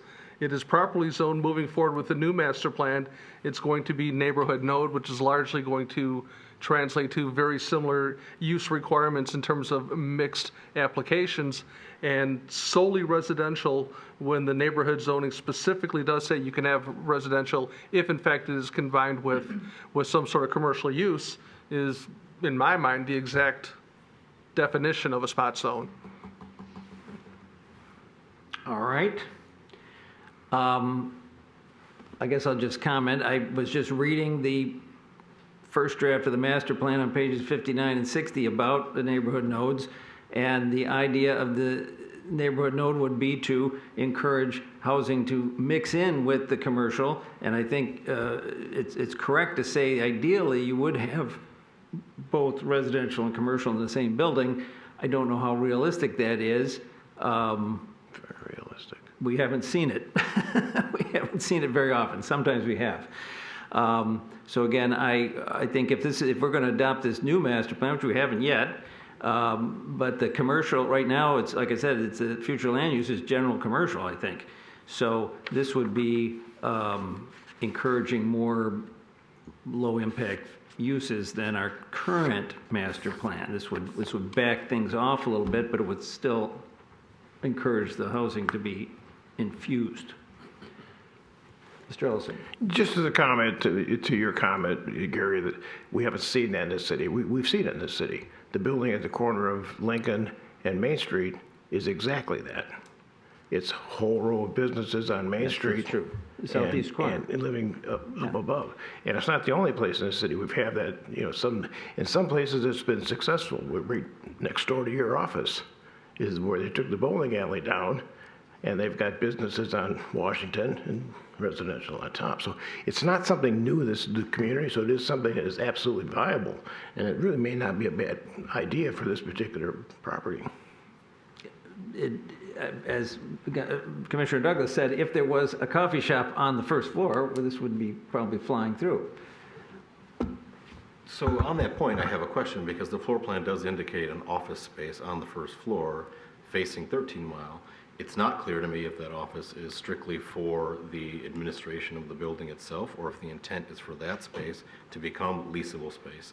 I guess that's a question for the petitioner because it's unclear to me what that space is designed for. It simply says office, and I guess now I'm not clear if that would count as commercial on the ground floor if it was proposed that way or not. I understand that it's not being proposed that way, but it's a question that I have. And, let's ask the petitioner about what that office is for. I assumed it was for the building.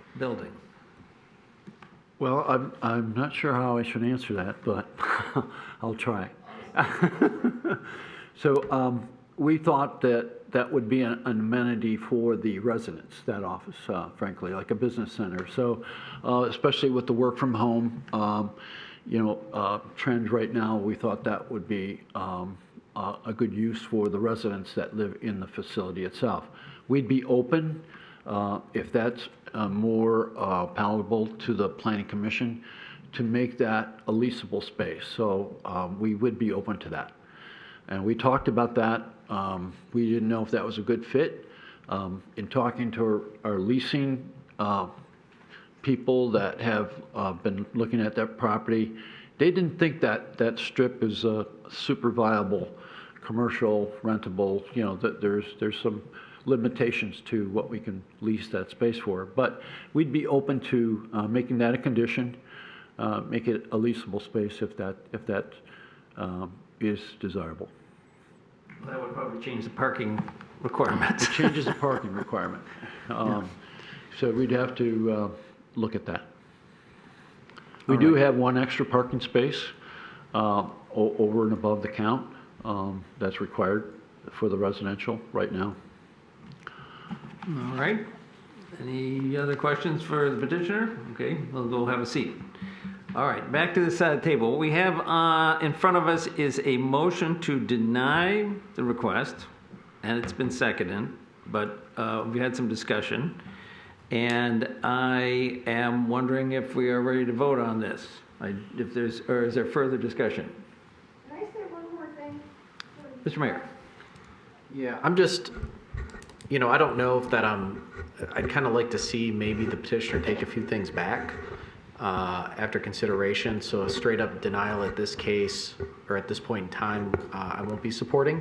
Doesn't mean that overall I would support or not support the project. I just think that, if there's some additional work they need to do, like go back and look to see if that's something that they could lease out, if there's other parking configurations, other things we wanted to talk about, the size of the building, how many units. So I'm going to not support the denial right now because I think there's more discussion that could be had. Well, and I will remind my fellow commissioners that a conditional rezoning is an up or down proposition. They come to us with an offer, we either approve it or we don't. All right, thank you. All right, so is there further discussion? These are good comments. And so what happens if we were to pass the motion? Obviously, it's denied, and that would be done. If we don't pass the motion, then we're still sitting here, and somebody else has to make a motion. That's where we're at. So, all right, folks. I think it's time to make a vote. So I am going to do a roll call vote, and we'll start down on your end. I vote in favor of the motion to deny. No. Yes. No. No. And I'm also a no. So the motion does not pass, and now here we are starting over. So somebody else has to make a motion and or have further discussion and generate the thoughts that lead to a motion.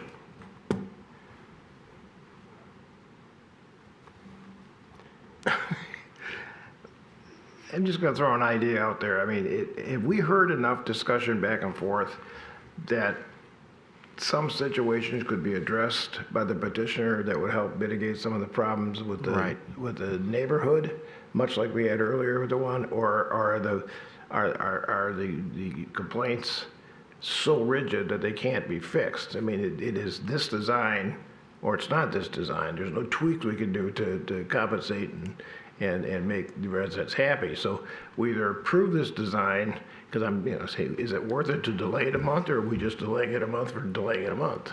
And So I think I hear a question is tabling or postponing an option in this case? Because they've already given us the proposal. Are they allowed to change it and come back in a month, or do they have to do another petition? I would think the request to postpone would be up to petitioner, because again, this is a conditional rezoning request. It's their request with these conditions, and the Planning Commission's ability to modify those conditions is limited to either enforcing ordinance requirements or potentially recommending leniency or variances on those ordinance requirements. So if you were to postpone it, I'm not sure what the direction would be to the petitioner. Kind of a question. It would either be you're in favor of this project, or you've already had a motion to deny it that failed. So, well, I think you're getting the gist of the question. And my question is, if the petitioner were to come up right now and say, I'd like to table this or postpone it for a month, could they change anything, or do they stop? Absolutely. Then it would be in their court to change what they want to change and give you a new project. Okay. Other than that, I would concur with Commissioner Douglas. It's either an up or down.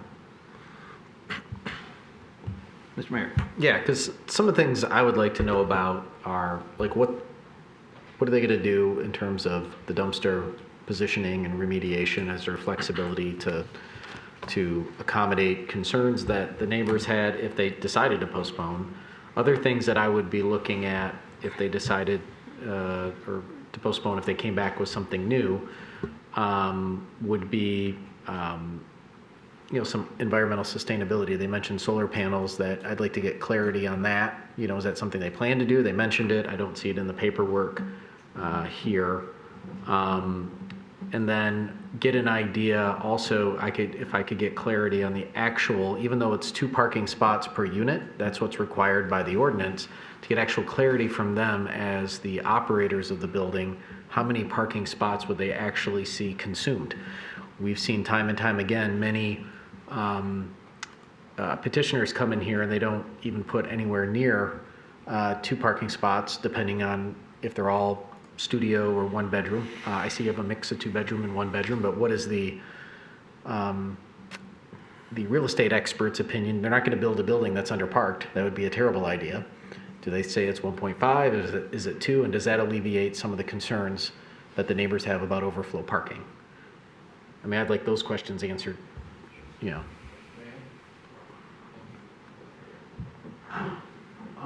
I appreciate the questions. Well, generally, when we calculate parking, our firm's been fortunate enough to do a lot of multifamily. And in most communities, we've been very, quite often use 1.5 per unit for a parking calculation. So right now, the ordinance in Royal Oak is asking for 2 for each unit, no matter if it's 1 or 2 bedroom. So we've provided 20. So we feel very comfortable that we have plenty of parking for this unit, because we have a mixture of 1 and 2 bedrooms in the 10 units that we have now. So I think that 15 parking spots for the amount of units we have is really, 5 extra spots over and above what we really think we need. So that would allow for a guest or, that flexibility like that. We'd be happy to look at the configuration or improving and working with the planning department on the dumpster configuration. I think we have enough site to make that adjustment, make that so that, and provide all the screening that we need for that as well. We'd be happy to commit to additional energy saving items. We would commit to solar panels, those kinds of things. We'd be very happy to, make a commitment to. With the parking, do you plan to have assigned parking, or are you going to take advantage of having the parking, given there's only 10 units there, just free open flow, and that way stochastically you get the best, you know what I mean, like for overflow for guests and things of that nature? We weren't planning on assigned parking, so we were thinking of leaving it open-ended. I think that's better for, you know, allowing the most impact. And then,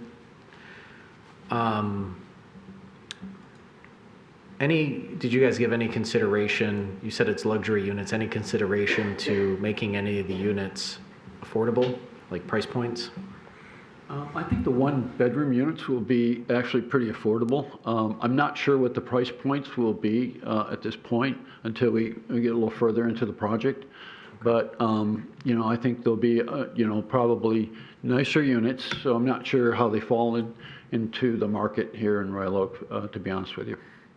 Because we've had success in the past, you know, getting, you know, if you're a cop, you know, if you're a teacher, a letter carrier, you know, Royal Oak, if you grew up here, Royal Oak should be home, or at least have a place for you to come back to and raise your family. And so these aren't super large units, so we think that they'll be affordable from a square foot price, comparable, but still nice. And that's kind of the market that we're shooting for.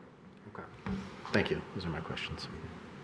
All right. As long as you're up here, I'm going to bring up something that somebody from the public mentioned, but it's something that is with every conditional zoning. You are supposed to explain to us why you can't get a reasonable return on investment by doing something that's in the neighborhood business zoning. Yeah, well, if you look at the ordinance and look at the setbacks, even if you go under the current zoning, when you put parking into the equation, it's very difficult to park that site and build a building that makes sense. You have access to the site through, you know, the alleyway, and that works better for residential, but it wouldn't be very ideal for a commercial use. So frankly, if you had a curb cut and close to that corner, it might be very difficult. It'd eat up a lot of the site, so you wouldn't have enough parking to build a building and parking, enough, you know, land to build parking and an entryway, as well as retail buildings. So if you can imagine that the configuration and setbacks, the way that building and the way that property would have to be configured, how would you access the site? You'd have to go through an alley, which is very difficult for retail. So it's not very conducive to build anything there under the current zoning. All right, and have you done pro formas or other studies on different types of projects for this site? Yeah, and comparables for multifamily. Yes. Well, it's a zone neighborhood business. Right. So again, the problem is more about even being able to lease something if you don't have access to it. So a retail would be almost unleasable if you had driving down the street. How do I get there? Where do I park? You'd have to drive down the neighborhood street, turn into an alley to get into the parking lot. So it's probably not the best leasing situation. It sounds like if you opened a competitor to Edo, you might make a lot of money, but that's just what I heard there. But all right, thank you. All right, thanks. Mr. Twing, the contingencies that you've described here, is there anything you need to call out to us or take note of, or anything that's changed based on what we've talked about today? I believe, as I indicated, under B1, the petitioner did provide some property interest, so that's no longer necessary. But I would add that plan sheets C1, C2, and AS001 need to match in terms of how many parking spaces and how big the dumpster is off the alley. Those would be the only two items I would clarify. Okay, I'm going to make a motion to approve this project. And if there's a second, I will explain my reasoning. All right, motion to approve with the approve the project. Is there a second? I'll go. Second by Mr. Ellison. Okay, you're up. This is not, we're in a crowded city with a bunch of small lots. There are no perfect solutions. The city commission has made a strong case, and I think our citizens agree, and I think the world agrees that we need more housing. It's a conditional rezoning, as I've said. I mean, this is an up or down decision. We can't really negotiate with them or send them back. And again, it's only 10 units. So while in other developments, larger buildings, we have asked for example, affordable housing units, it just doesn't seem reasonable to place those sorts of conditions on this building. I think it is, as others have said, Mr. Ellison has said, you could put, if you did put any commercial here, it would be more disruptive at the end of the day than the residential that's proposed. And I'm not crazy about this. I mean, we do not live in a perfect world, and this is not a perfect situation, but I think it's okay. So actually, I made that motion with the contingencies that Mr. Twing specified. So that's why. All right. Is that it? You'd like to speak? No, I was agreeing with the contingency statement. Ah, okay. All right. Further comments on this? Mr. Gantina. Well, I just have, I guess, a procedural question for Mr. Twing. I don't anticipate this happening, but if this conditional rezoning request were to be denied, that would prevent them for coming back with another conditional rezoning request for 1 year. Is that correct? Well, you're recommending to the city commission, so this, whether you recommended approval this evening or you recommend denial, it will proceed to the city commission, which will have final say. If they deny it, then they couldn't bring the same request back for a year. Okay. So then, to further that question then, let's assume for a second that's what did happen to get denied at the city commission level. Would they be able to come back with a project that, basically a similar project within the existing zoning, because that's not the same project essentially? It's hard to speculate what would bring it back, but generally we're pretty open to considering other venues. If you brought back a project that required the same conditions, I would say probably not. If it modified and they addressed it in some other fashion, certainly. Sure, but a project could be brought back under the existing zoning. Okay. All right, I just want to make sure I understood that sort of procedurally in my head. I'd be in favor of potentially postponing the project and allowing the applicant to digest a lot of the conversation that's been had tonight, but I think we've got a motion on the table first, so. Yes, and I think they would have to ask for it. We wouldn't. I would say this, though, in response to that, is that we heard about solar panels or other things, but those are not in the plan. So if we were to approve the plan, those aren't part of the deal.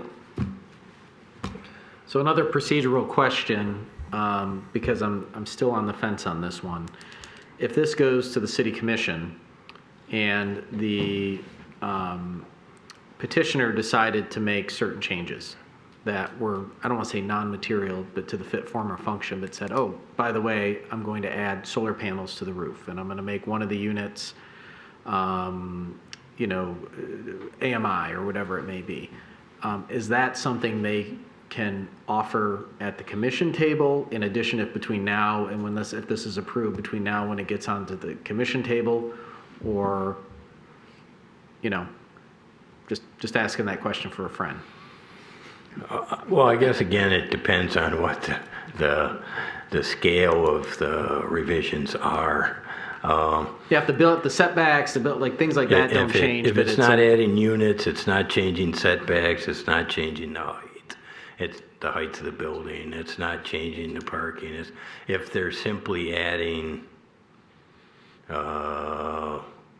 electronic charging stations, no, I wouldn't bring it back to the planning commission. It'd be fine to go forward. That's not an ordinance requirement. That's some added condition that they voluntarily added between now and then. Okay.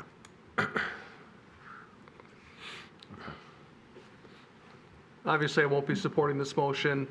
There are 3 sets of recommendations under 7A, C, and H, which are clearly the spirit of is not being followed. But more importantly, I feel like this board is contorting itself to meet the needs of the developer at the cost of the neighborhood, and I'm not so sure that's a direction we should be going in.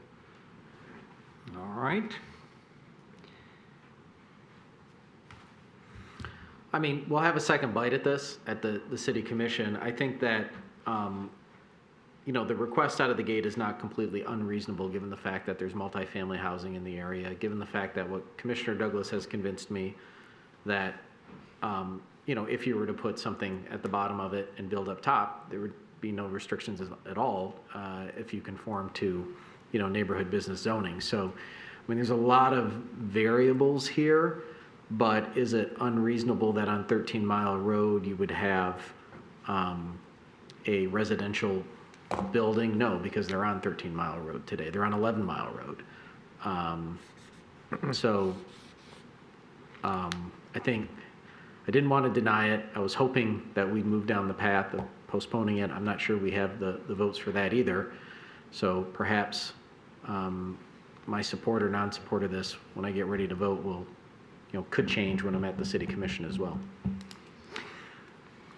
All right, I'm going to say I think I appreciate Mr. Esbury's attention to the actual standards, because that is what we're supposed to be using as our touchstone and applying our life experience to.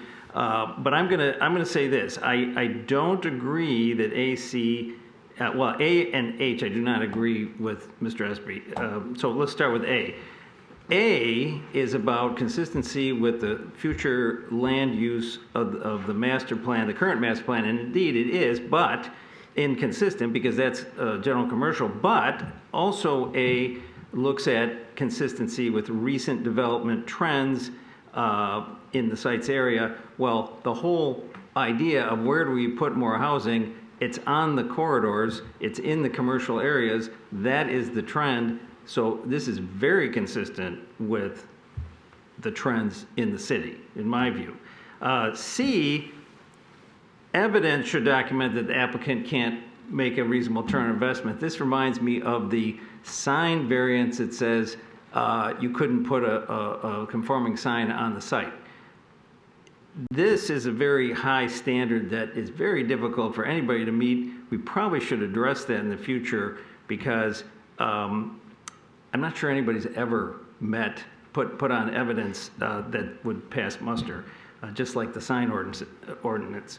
But we did get an explanation. I appreciate that, and I think I understand and I accept the fact that the commercial uses duplicating what's there now would not probably be very profitable. I understand that. And H, I don't agree it's a isolated spot zone, because again, there's multifamily right across the street, down the street, and also it's consistent with our proposed master plan that's coming. So I appreciate the critique there. I don't feel the same way. So, all right. What we have on the table here a motion. Yes, a motion. I have to remember where I was because I was talking. We have a motion to accept the master plan with the stated contingencies. It is a recommendation to the city council. We're not accepting it here at this table. We're recommending it to the city council, and we have a second. That's what's on the table, and I think we're getting ready to vote. We'll probably have another roll call vote. Is there any further comment from any of the commissioners? All right, seeing none, I'm going to once again do a roll call vote. I'm going to start with you, Clyde. No. Yes. No. Yes. Yes for now.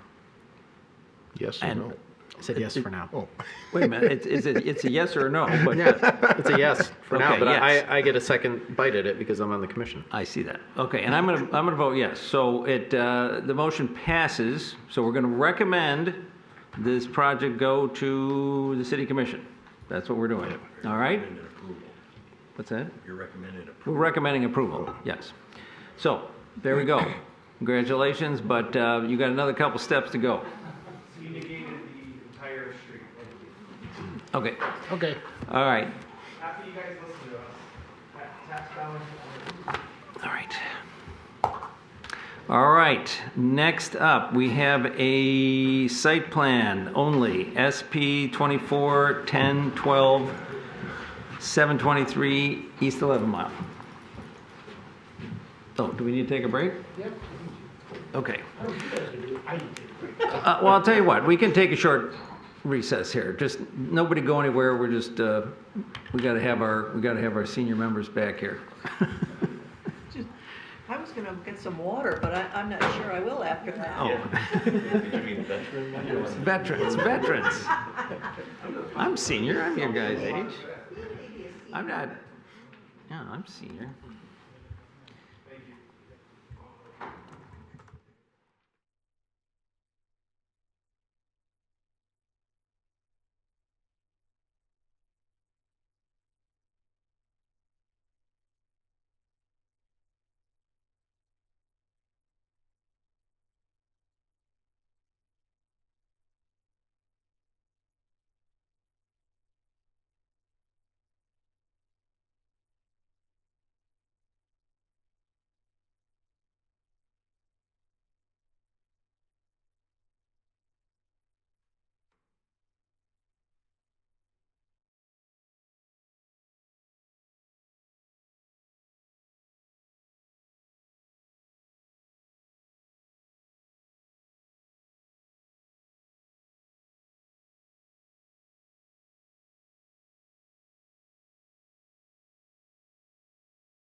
We'll reconvene the meeting, and Mr. Twing, where I was saying SP 24-10-12 at 723 East 11 Mile Road. Please introduce this project. Certainly. What you have in front of you is a piece of property on the north side of East 11 Mile Road at Potter. It is zoned neighborhood business. The petitioner is proposing to reuse an existing building, approximately 2,300 square feet, for a carry-out coffee house with a processing portion in the building. They are also improving the back portion or north portion of the site for some 8 parking spaces. There is no outside seating or seating in the building. Therefore, it's a carry-out based on the floor plan that was provided. The processing area would be counted at 1 parking spot for every 400 square feet, while the carry-out would be at 1 for every 200. It would require 7 total parking spaces. They are providing 8 in the north lot that runs east and west off of Potter, with access there.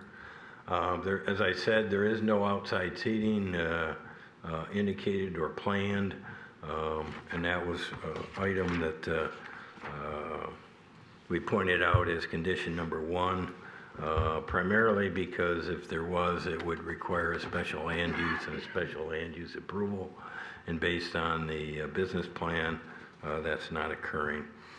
Neither is a pickup window or other items.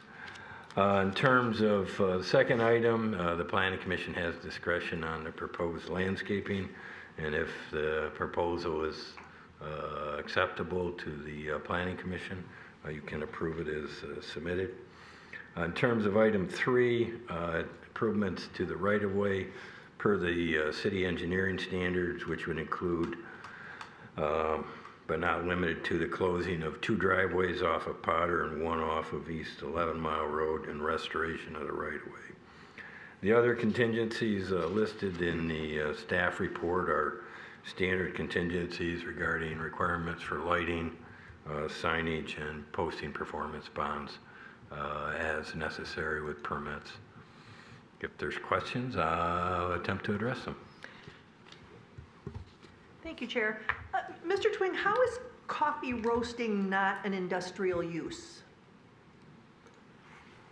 Coffee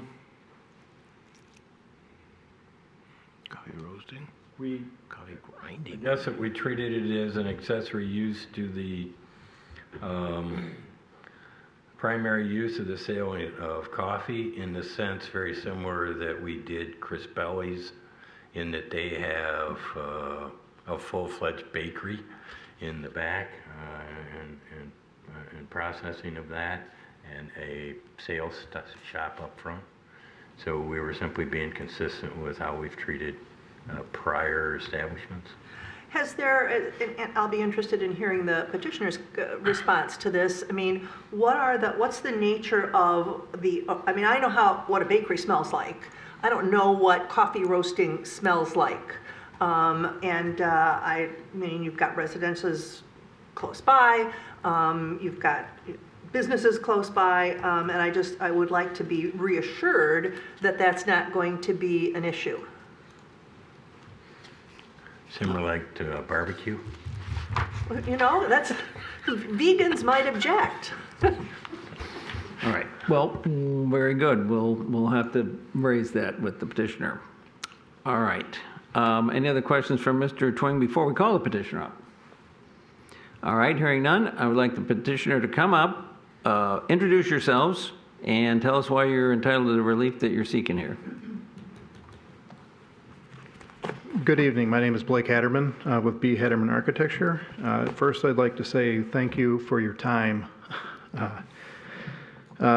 Sabbath Coffee Roasters approached me a couple of months ago to help them redevelop a vacant and blighted property. We think this is a fantastic reuse of that property. Our plan is to address all four sides of the building, refinishing that in a consistent manner with the design trends of today.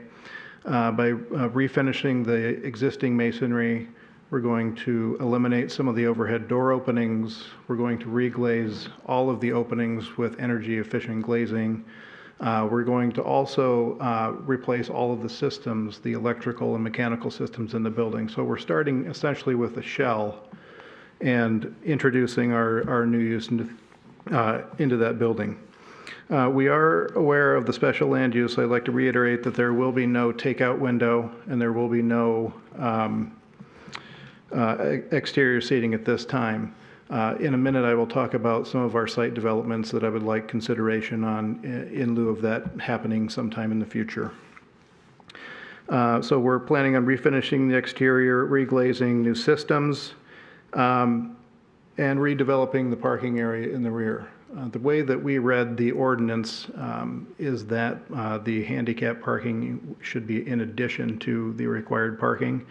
On top of that, we feel that 8 spaces for that parking lot is essential for the actual operation of the building in terms of the number of employees that would be operating the cafe and the roasting facility, and then enough to address anybody that is driving to the to-go coffee and eliminating them from street parking, which our property is very close to 11 Mile, so we want to eliminate any potential of street parking as much as we can.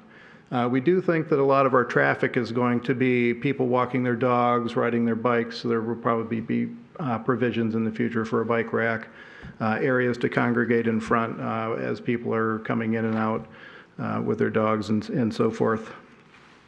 So we are, I think, developing the parking area in a size that appropriately addresses the building. We are eliminating 2 curb cuts and 2 overhead doors along Potter Avenue, which allowed vehicles in and out of the former establishment. Those will be treated back to lawn between the sidewalk and the street. And then we are also eliminating the curb cut along 11 Mile as well, with that same intent that that would be just a pedestrian area in the front of the cafe. There are a couple of areas around the perimeter of the building that are currently paved with sidewalk, and we would ask that the commission allow us to keep those in lieu of the foundation landscape planting and treat that in a different manner. The reason we would like to do that, Sabbath Coffee Roasters is a relatively new business, and we would like the opportunity for them to grow into this location with the cafe in lieu of having to tear concrete out and then potentially replace it in the future with paving to address the opportunity if they wanted to have a to-go window or if they wanted to have additional seating at that time. So our solution to that was to provide some foundation planting in planter boxes that could be arranged appropriately to address at least some vegetative buffer between the hardscape and the building. And that would be dedicated, a majority of that is dedicated to the front of the building where pedestrians would access that. We are including our new trash dumpster. We're going to rebuild the screen walls on the north side of the property in accordance with the ordinance. We are tearing down a 6-foot high wall that encloses the property now and replacing that with some vegetative screening. One of our original concepts was to potentially keep that, but in working with the planning department, we decided to eliminate that from the project. The screening requirements for the western portion of the property, we are asking to do that with landscaping only in lieu of a wall. We think that that's a better treatment for that location. There are some residential uses that are adjacent to our property. So we are aware there are screening requirements. We would just rather do that with landscaping rather than a hard wall. We think that's a better treatment of that area. That is a majority of our plan for the building. I'd be happy to answer any questions that council has. The owner of Sabbath Coffee Roasters is here to answer any procedural questions with their business or issues you might have with the roasting. Why don't you have him come up and introduce himself for the record?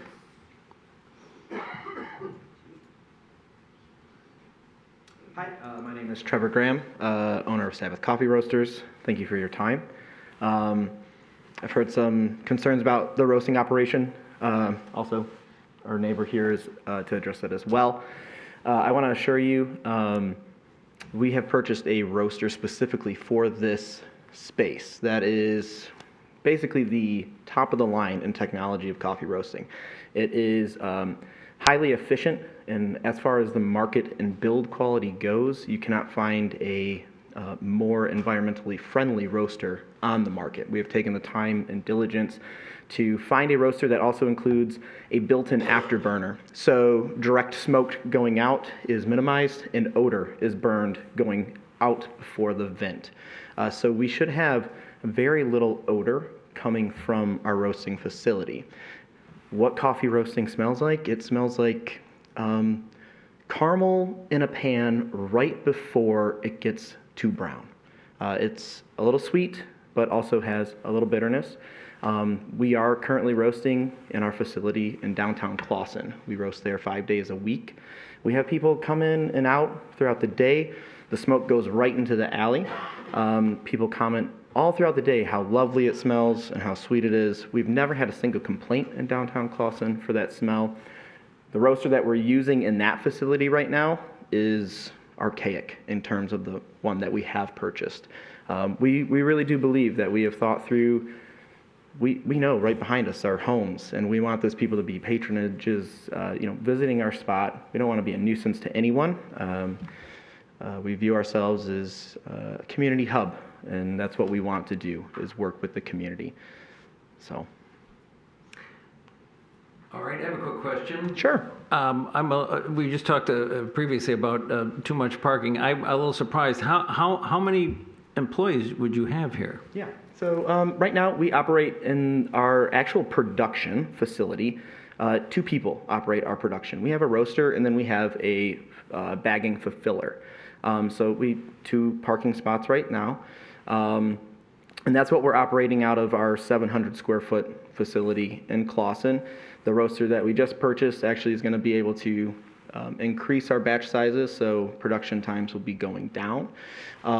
As for the cafe, I come from automotive, so lean manufacturing is my background. So we run like very tight workspaces. We're able to have really, really quick turn times. At most, we have 3 people behind the bar. So on any given day, 5 cars should be consumed by us. as far as what we've seen in our facility in Clawson, our turn times, even on Saturdays when a line is out the door, can be under 3 minutes for most customers by the time they order their drinks to the end of the line and out the door, which is kind of uncommon in specialty coffee. So. Okay, well, I guess that sort of, in a way, answered my question. Yeah. You are selling coffee on site, right? Sure. And if you have, sometimes you'll have 5 parking spaces for your people, and that only leaves 2 and 1 handicap for customers. Sure. Our goal is to get people in and out. They are not here to stay. We're here to service them like we have the last 4 years in Clawson. No one congregates in our spot. They're not seating there. Correct. There is no seating. Okay. We are to-go space only. We don't have seats. We shoo people out in a polite manner. We welcome them in. We get their coffee. We view ourselves as your morning cup of coffee, the afternoon cup of coffee right after lunch. We're 7 to 4 at our Clawson location. I don't see that changing with the Royal Oak location. We view our model, those are like the time periods that really work for us. We've tried extending it. We really think like 8 parking spots could do it. We view our main customers are the houses right behind us, the hotel next to us that are in walking distance to us. That's what we've seen in Clawson. I would assume, I know 11 Mile is also very busy, but we're right on 14 Mile as well. People come in, pull in right up front, they get their coffee, and they leave. And that's how it's been for 4 years, and we think that model can continue here. Okay, I'm sorry, I think I passed your place in Clawson, but I didn't go in, That's so fine. I wasn't aware of There's your a tree model. in front of our building. It's hard to see us sometimes. So. Okay, you're on the south side? On the south side, yep. All right. I guess I just have another couple of clarifications, and maybe your architect needs answers. So what you're asking the site plan is that you're going to leave the existing concrete apron around the building. Correct. And you're going to turn the western side of that parking lot in the lawn. It doesn't look like that's accessible in any way. Is that going to be used for anything? We don't have a use for that plan currently. All right. And is that Corten you got in your planters by the road? We haven't selected the actual planters. Okay. That's It looks just a concept. copper. It looks copperish, Cortenish in your rendering. Oh, forgive me. That was just, we threw the rendering together. Okay. Well, I like that material. That's all I'm saying. Okay. Yes, and I would only say it appears that the north property line, the wooden screen walls are getting a little beat up. You're going to replace those. Yes, that's correct. All right. All right. It's a very tight site to fit parking and a drive in there. So we don't think we can fit a masonry wall there. We're pretty confident that we can rebuild a wall that's similar to what's there now. All right. Commissioner Douglas. So you mentioned prospective customers being people walking their dogs. Can one walk in with their dog to get their coffee? So, do sanitary laws allow that? And I ask because I live 2 blocks away and I walk my dog. Sure. Currently, because of how the facility would be monitored by the state, we are allowed to have dogs in and out in that facility. If we were run by the county, we would not be able to. So unfortunately, when we move production space out of Clawson and that goes to a county-run facility, our customers are going to have a sad day because we have lots of dogs coming in and out throughout the day. But yes, you would be able to bring your dog in. So. I just have one more quick question is that, so do you sell bags of the coffee roast, or is it only liquid? No, we sell bags. That's a huge chunk of our revenue. We sell hundreds of bags every week out of our little rotation. And then on the wholesale side, you mentioned Crispelli's earlier. We're a partner with them. We roast for them, numerous other businesses in the Metro Detroit area, all the way up to Traverse City as well that we deliver to, and all the way out to Wyoming. So. All right. That's where the monks are with their coffee. That is very true. That is very true. All right. Mr. Gantina. So this facility would be in addition to your Clawson facility? You're not moving from We are Clawson not to? moving. This would be our second operation. All right. Well, that's good. Then the second question would be, on the plan, the metal fence that's on the east side of the building. You've indicated here existing metal fence to be removed. Is that, if I'm reading this correctly, that'll be replaced with essentially a planted screen wall to provide the same screening? Yes, that's correct. The ordinance requires a 30-inch high vegetative screen along the parking spaces. And then the existing gate, it's indicated that that's going to remain but be open during operation. Are there any improvements planned to that gate? No, there will be no gate. The gate is a portion of the fence. That could be a note left over from our working with the Planning Commission regarding yeah, that. it says existing gate to remain open during Yeah, operation. our original concept was to treat that 6-foot high fence with a mural, but the planning department didn't support that, so we eliminated that in lieu of a vegetative screen. So. Thank you. And I actually also want to say I appreciate you replacing some of the asphalt with grass and making things a little bit more pervious. All right. Other questions for the petitioner? So this is a site plan. It's not normally a public hearing, but we're going to ask you to sit down because we're going to ask if there's anybody in the audience who would like to speak on this issue. Oh, come on up. Thank you, Chair. Hi, everyone. Jim Razor, 502 West Lincoln Avenue. I own the Hotel Royal Oak at 811 East 11 Mile. And I'm delighted to see the corridor improving. We now have a yoga studio across the street, which is a great place, and replace the check cashing place.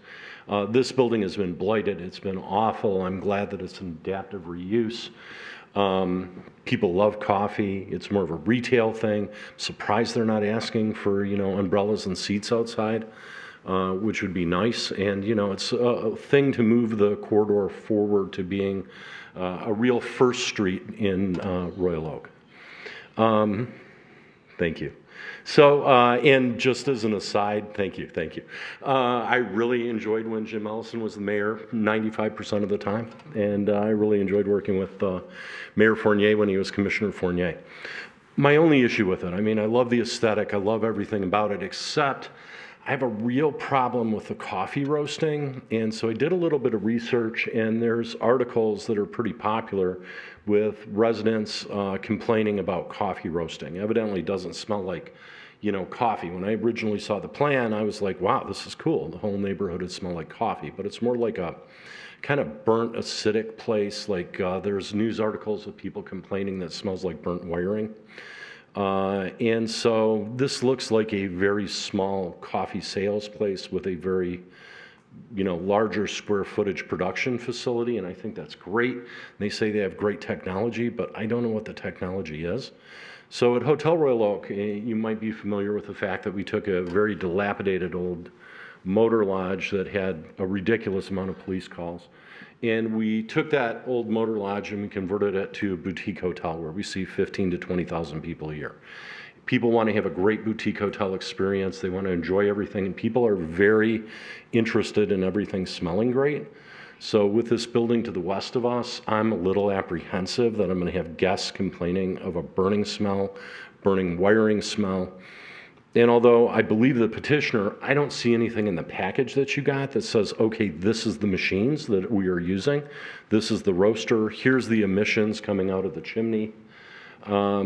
I would feel a lot more comfortable and maybe suggest that you table it until them or their vendor can come to you and make sure that this coffee roasting facility right next to a residential neighborhood and right next to a boutique hotel is certainly going to have the technology to make sure that it doesn't produce any noxious odors.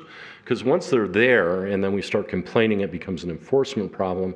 I want them to succeed. It's a great use.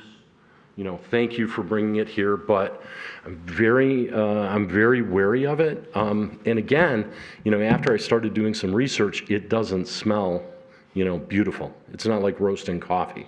You have to burn the beans. You have to do a lot of things to them that produce a lot of noxious odors. So again, I'd feel a lot more comfortable if they presented you with the technology they're going to use, so we know that this really, it's an industrial use of about, 4/5 of the facility doesn't turn into a detriment to our neighborhood, to all the folks that, live around us in beautiful new homes and, the investment that we put into the hotel. And otherwise, thank you so much for sitting here and listening to everybody and listening to me tonight. All right, thank you. All right. Mr. Esby. Yes, Mr. Twing, in relation to Mr. Razor's question, it is mentioned a number of times in the write-up that the emission standards that fall under 770-93. Oh, sorry.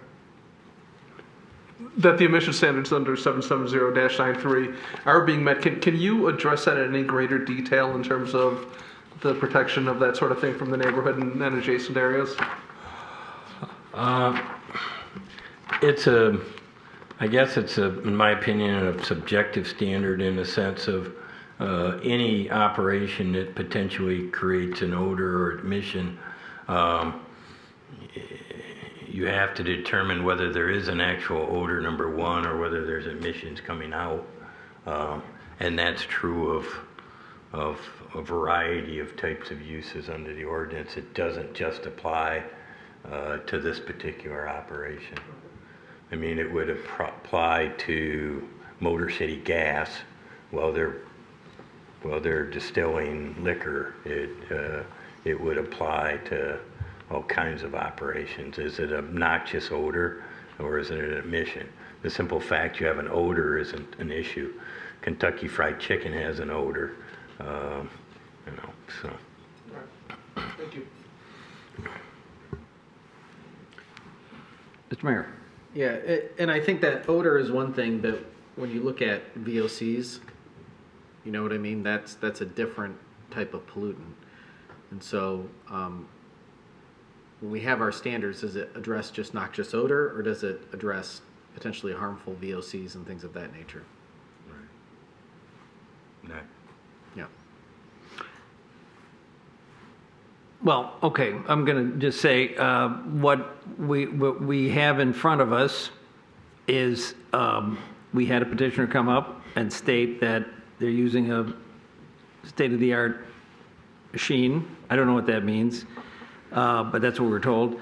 We're also told that there's been no complaints from Clausen, and that there is residential south of there. So that's something that we heard. We heard from the public that there's a concern, and I can understand that, but the fact that if there hasn't been any complaints in their other location, to me that tells me something. So that's what we have in front of us.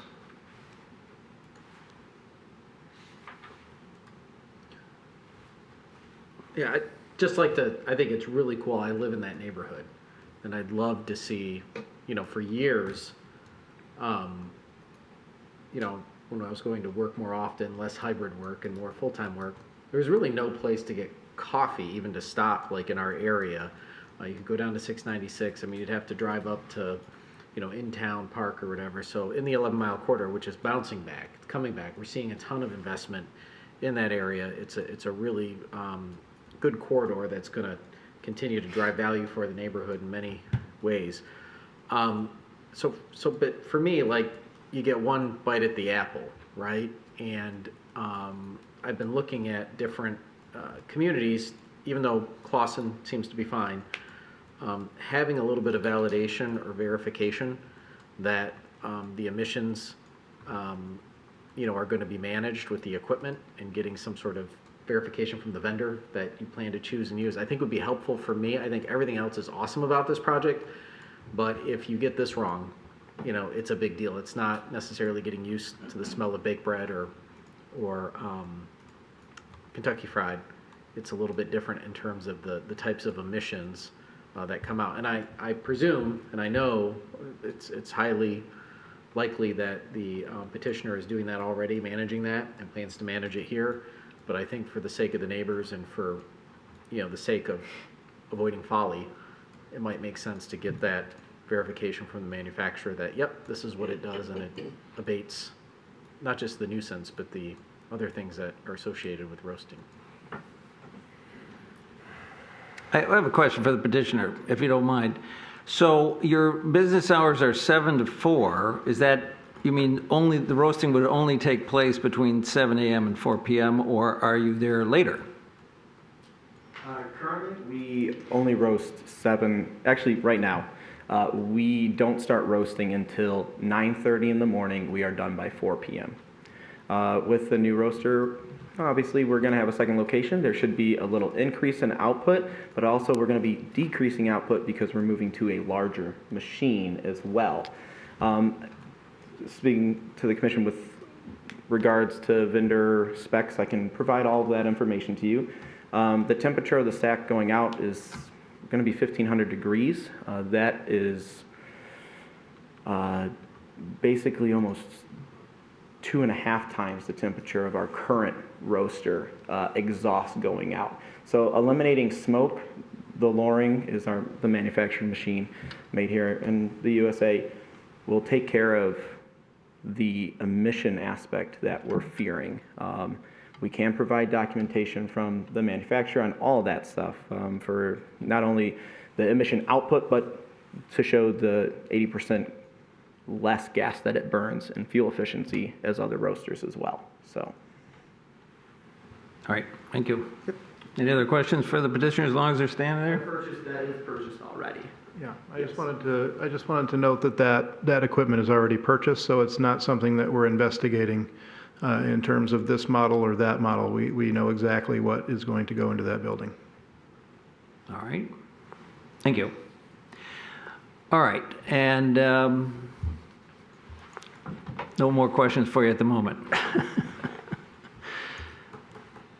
All right, Mr. Esbury. Yes, Mr. Casada, I'd like to introduce a motion to approve site plan 241012 located in 723 East 11 Mile with the contingencies as recommended by staff. All right, there's a motion to approve with the contingencies. Is there a second? Second by Mr. Ellison. The reason I'm comfortable making this motion, even though I understand that there is aroma roast associated with coffee roasting, I think Mr. Twing raised a very good point that a lot of restaurants create odors that I'm not necessarily terribly fond of, but we live in a compact area with a lot of uses right next to each other. And more importantly, I think these gentlemen have demonstrated they're on top of their game. They know what they're doing. The last thing they want to do is come in and make enemies of their neighbors. They haven't had any complaints in Clawson. I think they're going to be a great addition to our city, and I thank you and I welcome you. All right, Mr. Ellison. Picking up on that same vein, we've got a petitioner here bringing in something new. We haven't got this. This is new to our city, and yeah, we're all going to be skeptical because we don't know what it's going to do. Brings me back to when Rich Lockwood came in and wanted to open Motor City Gas. It was something brand new to this city. We didn't know anything about it, and we were wringing our hands. He's now an award-winning distiller. He's won contests all over the country, and he's based in Royal Oak because we listened to him. He said, I'm not going to disturb you. I'm going to make some good whiskey. This man's going to grind some good coffee. I'm all for giving him a chance to do it in our city. I think the big difference is that, Motor City Gas and other, and even the roasting facility in Clawson is that those are in downtown areas, typically less dense when it comes to residential uses, especially during the day. And I think here on 11 Mile Road, it's right adjacent to a neighborhood. It's right adjacent to condo communities. There's transient residents that live there with the hotel. And I think that I am okay with everything, but for me, I really want to see some validation. We can say everything's going to be okay, but I think for me, given what I've researched with the VOCs, which are much different than what you would get with other types of like whiskey production or whatever, I just want to make sure that that's being managed well, because you can't really go back on that. That's really hard. Then you'd have to create a whole ordinance to manage it, and then, if he sold the business and someone else took it up, there could be issues. So I think for me, if there was maybe the idea, and I don't even know how you would do it with an amendment, and put it on staff to validate it and verify. But I think for me, that's just, I would be a yes next month if I could see that documentation to make sure that everything's being scrubbed. All right, Mr. Cantina. So Mr. Twin kind of clarified it for me in terms of an odor versus a noxious emission. To your point about VOCs, I think we're talking about sort of a food and beverage use here. So you mentioned the smell of a KFC or other restaurants like that. We may not necessarily like it, but we kind of get used to it. I see this in that same vein. They've sort of demonstrated that they're aware of the ordinance. They have addressed it in terms of the equipment they're have purchased already. I think the fact that it's an adaptive reuse of this building is a great thing. And I agree, it's something new. I do foresee it as sort of a more of a walk-up type thing that area doesn't have. I have less of a concern around any smells coming out of the building being a nuisance. I certainly don't think they're going to be a health concern, as it's roasting coffee. It's not any sort of chemical processing operation happening. So I'm pretty comfortable with what's been presented so far. Mr. Mayor, and before you speak, tell me what is a VOC? It's a type of a emission, a volatile organic compound. And there are other types of emissions as well. And the only thing I would push back on is that there are, all over the world where roasters have gone in bigger in scale, but where communities have suffered the brunt of it, and emissions readings as to the standard have been very, very high. So folks that do it recklessly, it does create a very bad problem. Folks who do it responsibly, it's not a problem at all.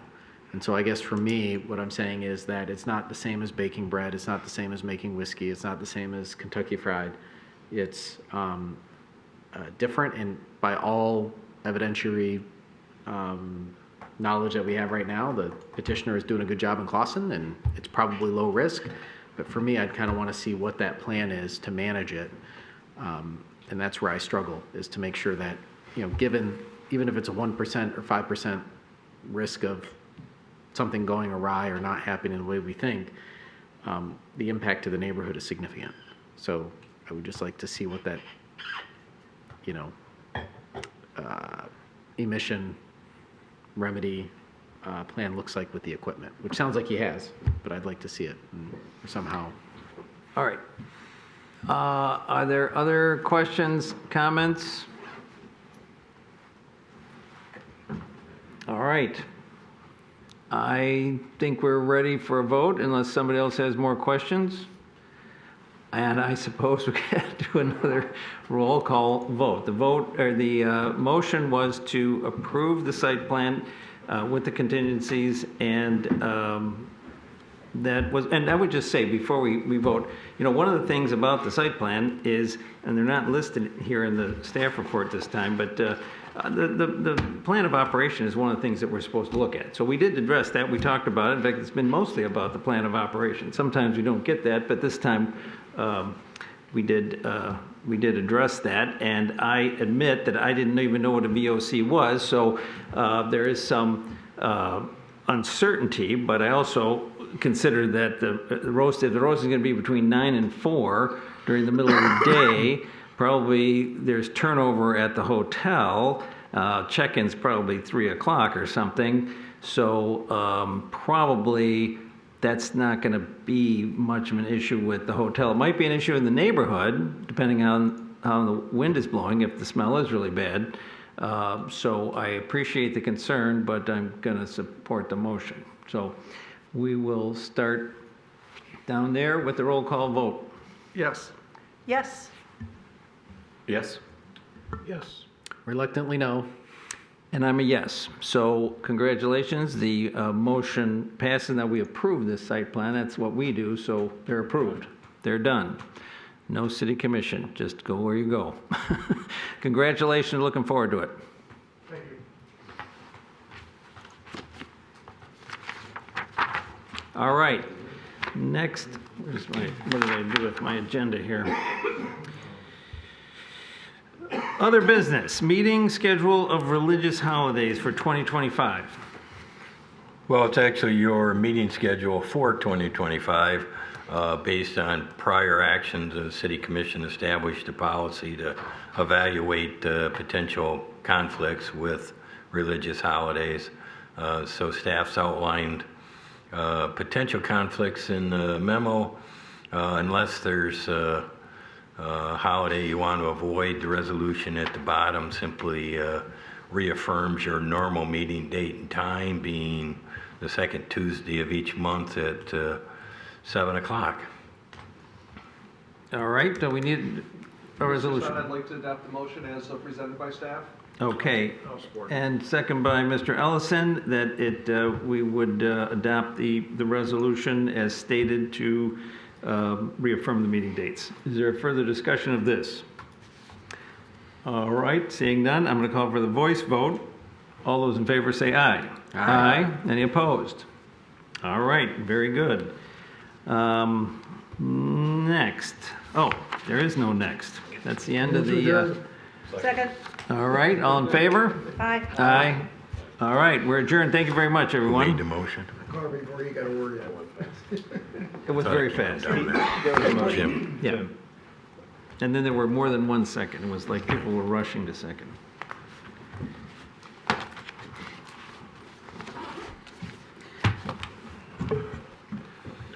Oh. The whole night.